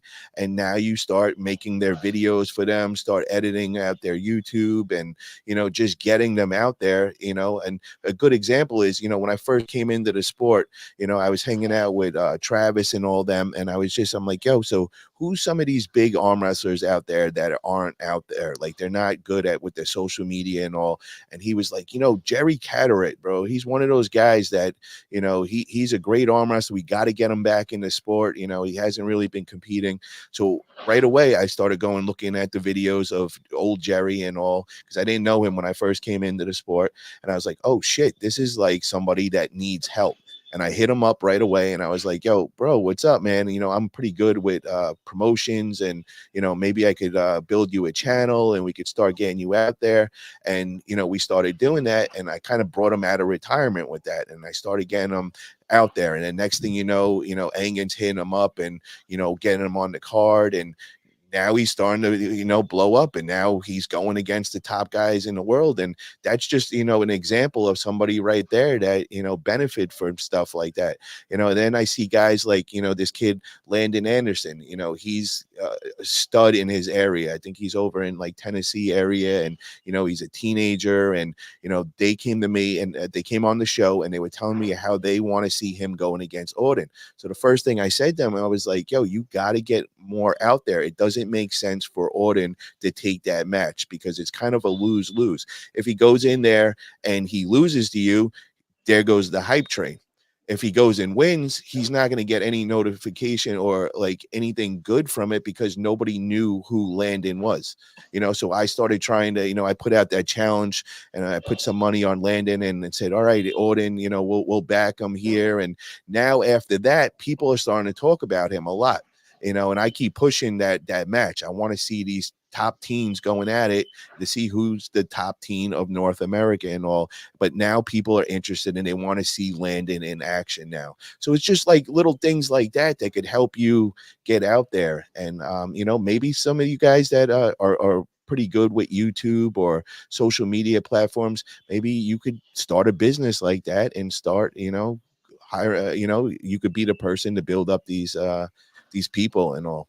What do you guys think of that, man? Do you think that's like the trend of the future? I think we've might be one step ahead of you with that, Paul. We've actually started an AWE talent management business. So we've got several athletes signed already that we're pushing heavily on social media and making sure that they get the best opportunities that they can. And it is for people like, for example, like Richard Borman, you know, it's well, he's working full time and he doesn't do a lot of the social media stuff. And we just said, look, just send us one video a day, and it can be just you in the gym, just training, and we'll put it out there and we'll build from there, and just telling his story and pushing him as a talent. And the thing is, if you know, I work as an actor as well, and my agents take 20% of a fee, you know, if I get a job. And one quote that I heard that I thought is applicable to that is, if they're getting 20% of my revenue, I should be putting 80% of, at least 80% in, on promoting myself to get that job.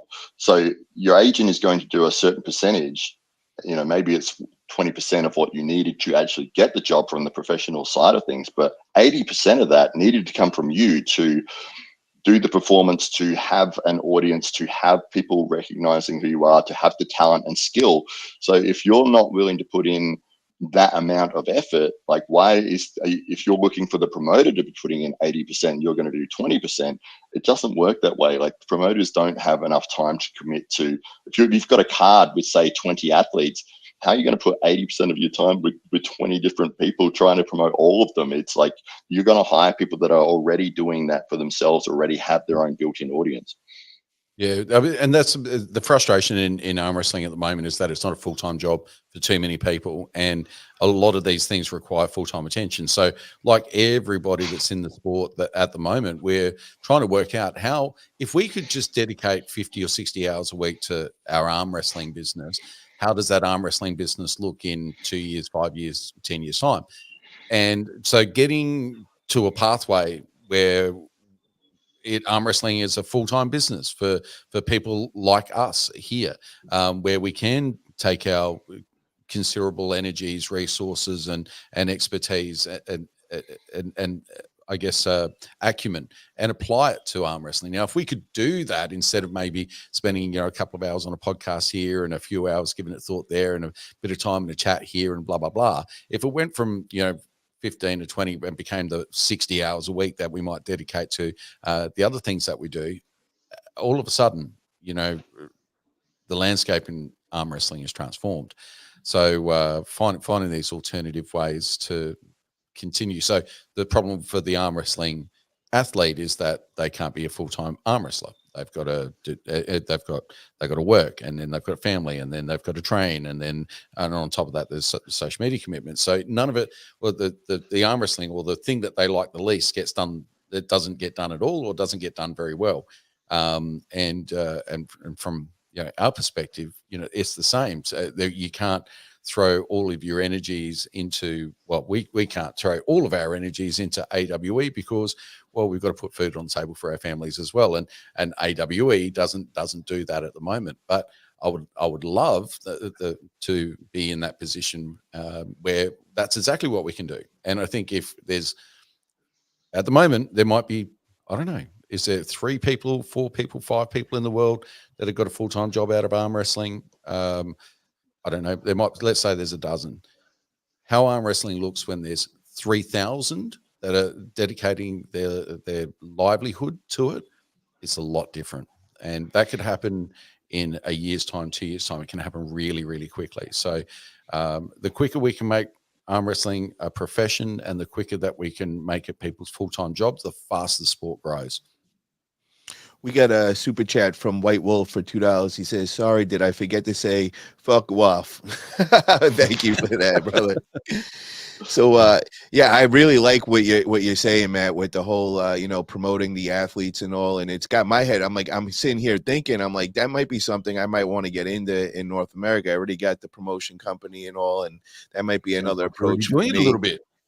Yeah, it might have a new business being and built right here on the Buzz Show right now, because Forget I've about definitely it. did it with a lot of athletes already, but I haven't actually locked in any contracts or anything like that. I never looked to do something like that, but that is something of value that I could bring to the stage and get people to get that spotlight and all, and it would make sense then for me as long as I'm getting compensation, and then I don't mind putting in all the time and building up. And I think there's others that would be able to do that with their platforms as well. So, this might be a new business for everybody to start looking into and get involved. You're already, I can see the cogs turn, Paul. You're running through business names as we speak. Yeah, I really am. I got like my list in front of me. I'm like, oh, I could do that with so and so, and Landon Anderson, hit me up, brother. We might be able to work something out. You'll be the new talent agent for arm wrestling. There you go. Like I we'll don't have need enough businesses already going and all, but yeah, whatever spare time I got, I could get into that as well. I wanted to talk about the whole the WAF thing real quick. I don't want to go too far into it, but we there's still a lot of stuff going on with the WAF, and they actually hit us Knuckles Up and a bunch of the other promoters, and they put us in a group, and the guy Simon started saying, well, if you guys want to find out what it takes to get a WAF person international on your events card, we could talk it over and get on a Zoom call and all like that. So there is talks going on in the background. I mean, I didn't see anything come from this group yet. I just saw what he was hoping, and there's not much communication going on in this group or whatever, but they are reaching out and bringing, I guess, up so that people could kind of follow the guidelines, so to say. But there also is other things. I had Jordan Sonoff and the Bulgarians on my channel, and he was just kind of he opened up and started saying what was actually going on, and it was like enlightening to me, because I kept hearing like corruption and money being hidden and all, and I didn't really understand everything, but he kind of broke it down, and he was saying that he was seeing actual documents of camps WAF was throwing, and he was one of the trainers on it, but he wasn't notified of this. So obviously, the funds were being put out, so to say, Jordan Sonoff, but he was not aware of this. And he was like, where is the money going? And, they have a lawyer. They have a lawyer that is investigating all this, and I think there might be a lawsuit going on and is active. That lawyer actually contacted me, and he said, I love watching your show, and I really want to come on and kind of just clear up a lot of things, because he didn't like when Devin came on the 98 podcast. He got to see that, and he said there was a lot of things that were not true, and he kind of wanted to clear the air on all that. So, we're in talks right now. We're trying to work out a schedule, because I think right now he might be in Greece with the whole, world competition going on. But he said soon as he comes back from that, he wanted to come and just clear the air and kind of just tell everything he knows, and, what's actually the lawsuits about, and, what the problems are. And, because I kind of was in shock when Jordan was telling me, some of the things and the stuff that was going on. And that is pretty much the first person I've heard go out in public and say it. So if you guys haven't checked it out, I have the full interview up on my channel with Jordan Sonoff, and Saveton was on for only like 5 minutes. He didn't have a good Wi-Fi. He was in Greece in his car, and the connection was just horrible. But Jordan went on for about an hour and 45 minutes, and I'd say about 30 to 45 minutes was talking about the WAF and all the corruption that he's experienced and what's going on with the bands and all. So I really encourage everybody to go check that out. And like I said, we're working out with the lawyer. We'll actually get him on here. I don't know if it's going to be able to work during the buzz hours, because the time time difference and all could be an issue. I think it might be like 2-3 o'clock in the morning when we're actually on, but I will work out something. Maybe we'll do a special buzz show, and we'll change the time around and just make it work. And this way everybody could kind of be on the same page. And I'm also going to keep everybody up to date with what Simon is saying in this group. And, if the Zoom call actually goes down with all the promoters, I'll definitely keep everybody updated and all that. So, that is, what's going on with the WAF. What is your whole thoughts with the whole WAF bans and all that, Dave? Well, I mean, look, it's politics. You get enough people in a room that have got a vested interest, and you're bound to find factions and people with different ideas and feelings about how things should be run and done. And it's just the unfortunate consequence of life. And the more money involved, the more these things are going to get political. WAF bans, that type of thing. I mean, if they've got the critical mass to be the governing body and to be, you can only enforce rules if you have authority. And the sport, by and large, has entrusted WAF as that body. So if you're going to be a part of it, you've got to play by the rules. Now, what I don't like is if you're not a part of it, the expectation to play by the rules anyway. And that can be that grates me, and I don't feel like that is appropriate. So in other words, you've got to acknowledge their authority even though they have no authority over you. And I think that's that overreach and authority is where where things get squirrely, and where we've got to kind of work out where the demarcation line is here. What does WAF have control over, and what does it not have control over? And is WAF actually happy to not have control over something? Or does it want to have control over everything? Now, if its ambition is to have control over everything, it's going to be at war with someone at some time, always. So good luck to them if that's their ambition. It's going to be constant conflict. And if you're going to want to, are you going to be that authority and hold that degree of power? Then you've got to be proven to be a good custodian of it, and to be able to administer in such a way that is corruption free, and where there's transparency, and where there's understanding, where there's stakeholder engagement. So you can't have the authority and not have the stakeholder engagement. You can't have the authority and the money and all of the control and not be transparent. This seems to be the issues that not just WAF, but a lot of governing bodies have. I mean, you have exactly the same thing with the Olympics Organising Committee. This happens at the peak level of a lot of sports. I think what needs to happen, and I think this comes down to the US more than anything, because WAF have less influence in the US than what they do elsewhere. I think there has to be, in the US, a line drawn in the sand, where it's like, WAF, this is where your authority goes up to, not beyond. You don't overstep that mark, and you won't have any problems with us, and we won't come in to your side, and everything will be okay. And we're all free to do what we want to do. But in our freedom of doing what we want to do, you can't come and say, no, you can't do that anymore. You've got to change that. You can't have those athletes or So that's, I think it's up to the promoters if WAF's reaching out to them now, because I think, WAF doesn't have the same organizational structure in North America as it does elsewhere.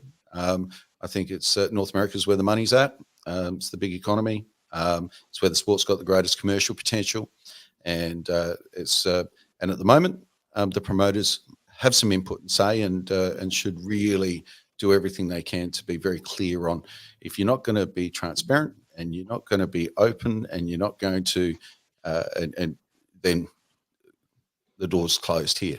And you shut them out of the biggest market in the world. Europeans hate it because they know if they can't crack America, they're always barely profitable. It doesn't matter if they're car makers, stereo manufacturers, it doesn't matter. Whatever Europe wants to sell, if they can't get access to the US market, it's why Fiat's never been a very successful car company and always struggled financially. It's because they could never crack the US market. And so if WAF can't crack the US, it's always going to be a little bit borderline, a little bit shaky and stuck where it is. The only problem I see with that is now with East versus West, coming into North America, and they're kind of bringing WAF along with the ride just because of all the ties and connections back to Turkey with the government over there. And, see, that's where the only problem is. And then the other thing that was real surprising to me was I was always under the impression that, arm wrestling didn't equal money, big money. We were still trying to figure that out. But after talking with Jordan and finding out, how much money, he didn't say actual numbers, but I just started figuring things out for myself. And if they're doing so much with just one country of Bulgaria, and there's all this like hidden money and training camps, and the government is just giving them, in each country, we're talking like a racket here. This is big money now. This is, so there is a lot of money being funded and behind the scenes. And, if they're doing these training camps in all these countries and, just the WAF leadership is collecting all it, we're talking about some serious money. And now it's kind of dribbling into North America through East versus West. And that's the problem where I see it's like, it'd be great to say, here's your line and all, but now with East versus West being connected with WAF and they're married, so to say, which they definitely are. They, WAF is connected with the Turkish government, Engin works with the Turkish government. All his funds are coming from there. So everything is intermingled. And now this is coming to North America. So how do we go and we stop that?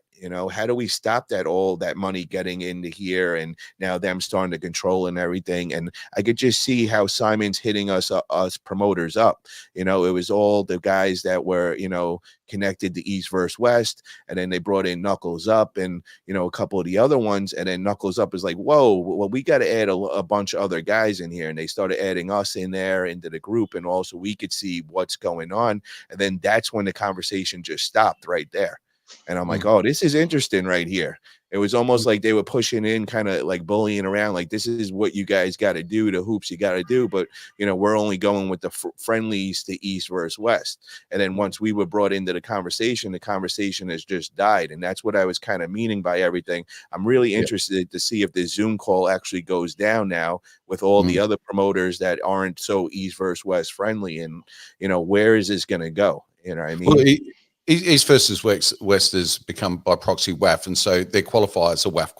So this is they've established a feeder organization essentially, or association so there's a pathway to East versus West. They've done very well in establishing East versus West as the premier promotional brand and the aspirational brand for athletes. So every young athlete in the world wants to one day be in East versus West. Well, do they actually? No, they just want to compete in the best organization, and it just happens to be East versus West at the moment.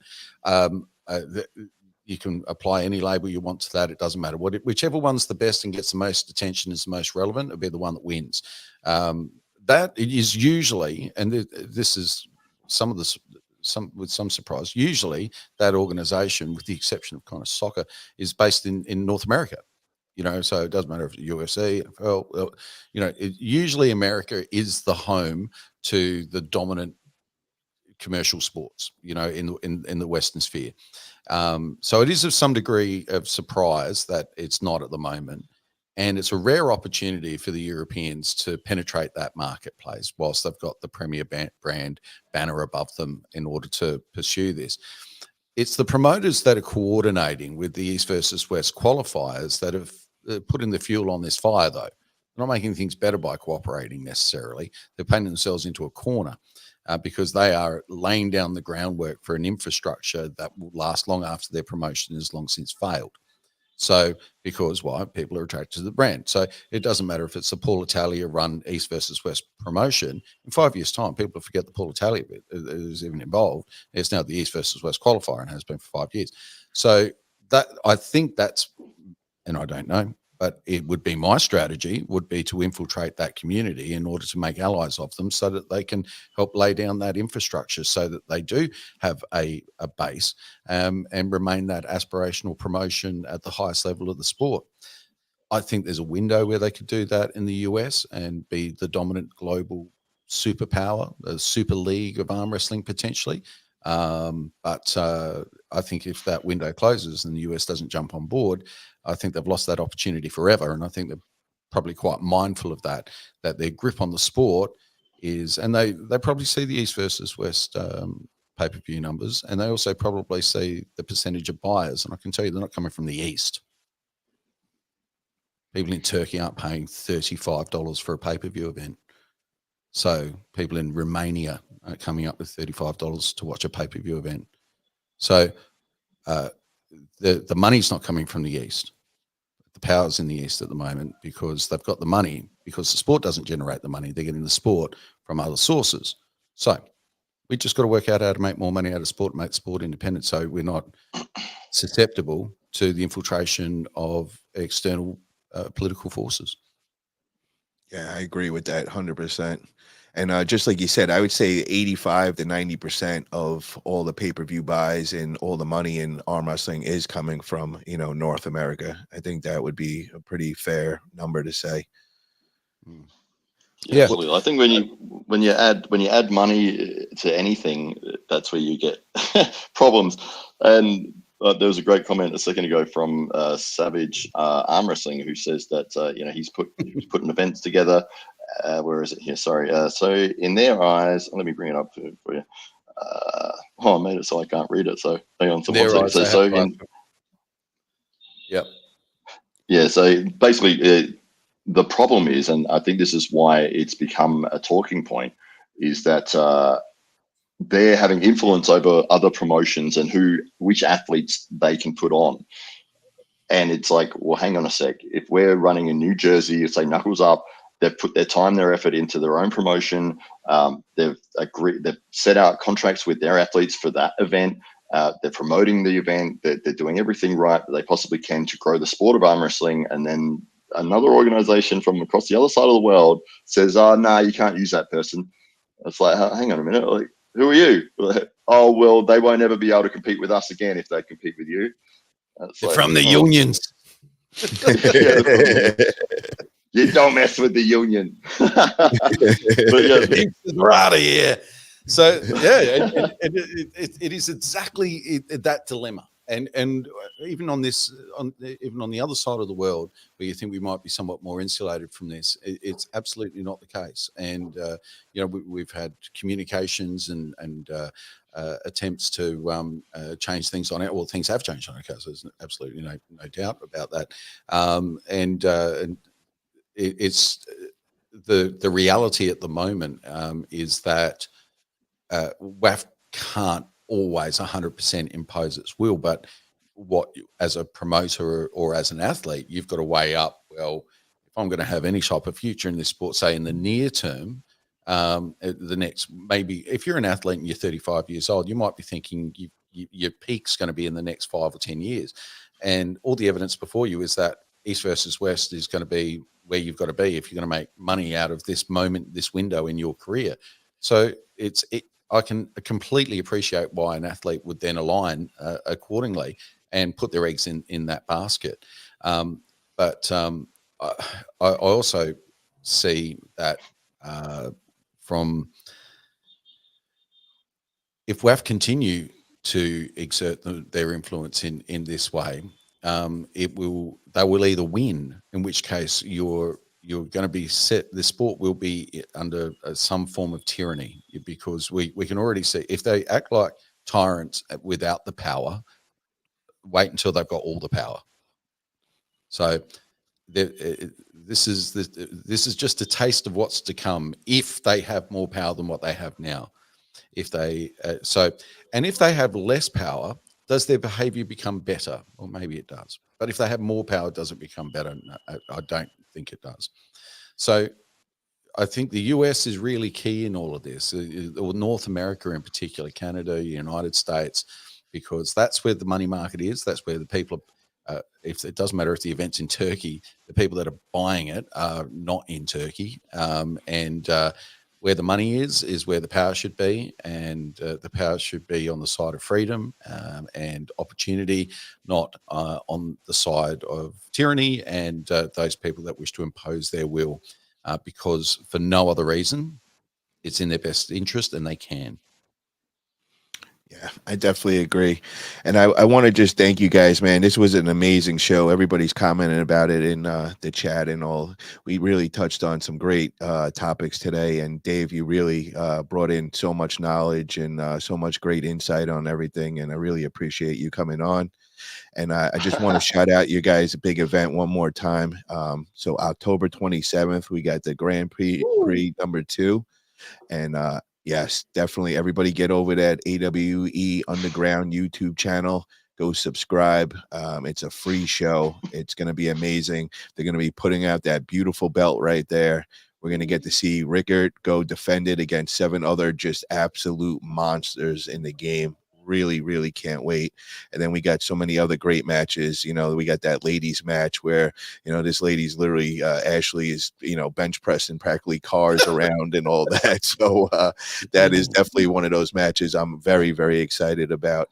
Is there anything else, Dave, you would like to, you know, put out there, or any media platforms that you want people to hit you up on? Oh no, they can avoid me. That's all perfectly fine. But I want to thank you for the opportunity to come on the podcast, and for Hollywood Matt Connolly for all of his efforts and endeavours when it comes to AWE and taking that bullet and going to India and not eating for 10 days. Well, no longer than that. 23. 23 days. Can he do it? 23. 23. Oh, get out of here. Oh, well, good luck.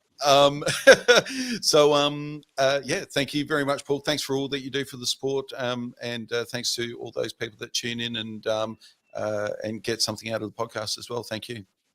Yeah, and I just want to throw in there one more thing. You know, Italia Arm Wrestling Promotions has a big announcement. May 31st, I'm getting back in the game. I'm going to be throwing a great event. We have the weekend locked in. It's going to be going down in North Carolina. There's going to be a lot to be announced until then. You know, it's pretty far out, but I just wanted to kind of get that out there. You know, I'm going to start throwing some good events again. I'm going to really focus on the tournaments. I am looking to throw 10 super matches. We're going to do like a prelim card the night before, and then we're going to do right before the tournament, do like 3 on the main card. So if you guys are interested and you're anywhere on that East Coast or anywhere in the country and you want to come and make the trip and all, and you're looking to have a great super match, hit me up. I'm going to be real picky on the ones that I choose, you know, just because there's not many openings for it, and I really want to make the best that I can. It'll all be going down on my YouTube channel. I'm not going to do any pay-per-view or anything like that, but you know, I'm just getting out there. Also shopping for sponsors. If you guys want to get out there and get your brand out there, you know, we'll be doing a lot of sponsor work. Be all on the banners, the flyers. We're going to be doing a lot of merchandise for the event as well, and I could also get you on the Arm Wrestling Buzz Show. So just something to think about. That'll be May 3rd of 31st in North Carolina. It's a new area, a new market for me. I never threw an event over there, but I know there's a lot of great arm wrestlers over there that want to spotlight and all that. So just letting that be known to everybody. I want to also thank everybody in the chat. A lot of great questions tonight. Really appreciate that. And, you know, we got the regulars in there, and we got some other guys, some new guys in there, which I like to see as well. And John Boy, whenever you're ready for Rickard, man, we'll get you that match as well. I know John Boy wanted a match with Rickard as well. But yeah, thank you guys. And Matt, one last thing. Can you talk with the Propanjali owner and see if we could get him on? And you know, I know that people would love to hear from him. And you want to just give us a quick update? I know you know, some things changed and all, and before we call it a night, you just want to catch everybody up on that. Yeah, absolutely. So Pravin Dvas is the man, and Abhishek Singh, who's in the comments at the moment as well. But Pravin Dvas is the man behind Propanja Arm Wrestling, and unfortunately was involved in a very serious car accident not long ago, probably a week ago. Was in intensive care and he's still recovering from that. And so, unfortunately, they've had to postpone the league, which was supposed to be taking place, I think, starting today and running through until the 20th of October.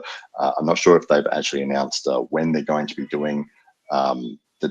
Yeah, it will take place, but I'm hearing December is when they're looking to reschedule it. But yes, it will be a tremendous event, and I know all the athletes are all primed and ready, and it's going to be phenomenal.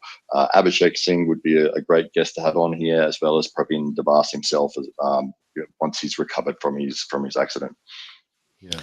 Well, thank you. And he just said we would love to be on the podcast. So, Matt, if you can, maybe we can make that into the schedule and all. And Matt, we really want to see your whole trip there. I hope you put everything out on YouTube. And then, you know, each week when we got you on the buzz, kind of give us the update. If you come across some great athletes, which we know there's tons out there in India, if you could just get them to come on as well, we'd love to see them come visit. And definitely let Brian Bowen know he's always welcome. We want to hear about his trip over there as well. I seen him sleeping on the floor in the airport today. He looked exhausted and all. He was taking a nap on the floor with his nice knuckles up backpack, the purple one, and all that. So I hope he had a nice nap and he gets there safely, and you guys could have some good times and some good arm wrestling clubs and get to visit everybody over there. Well, thank you so much, man. Let's see that double biceps, everybody. Oh yeah, there we go. Well, have a great night, everybody. Thank you again for coming on.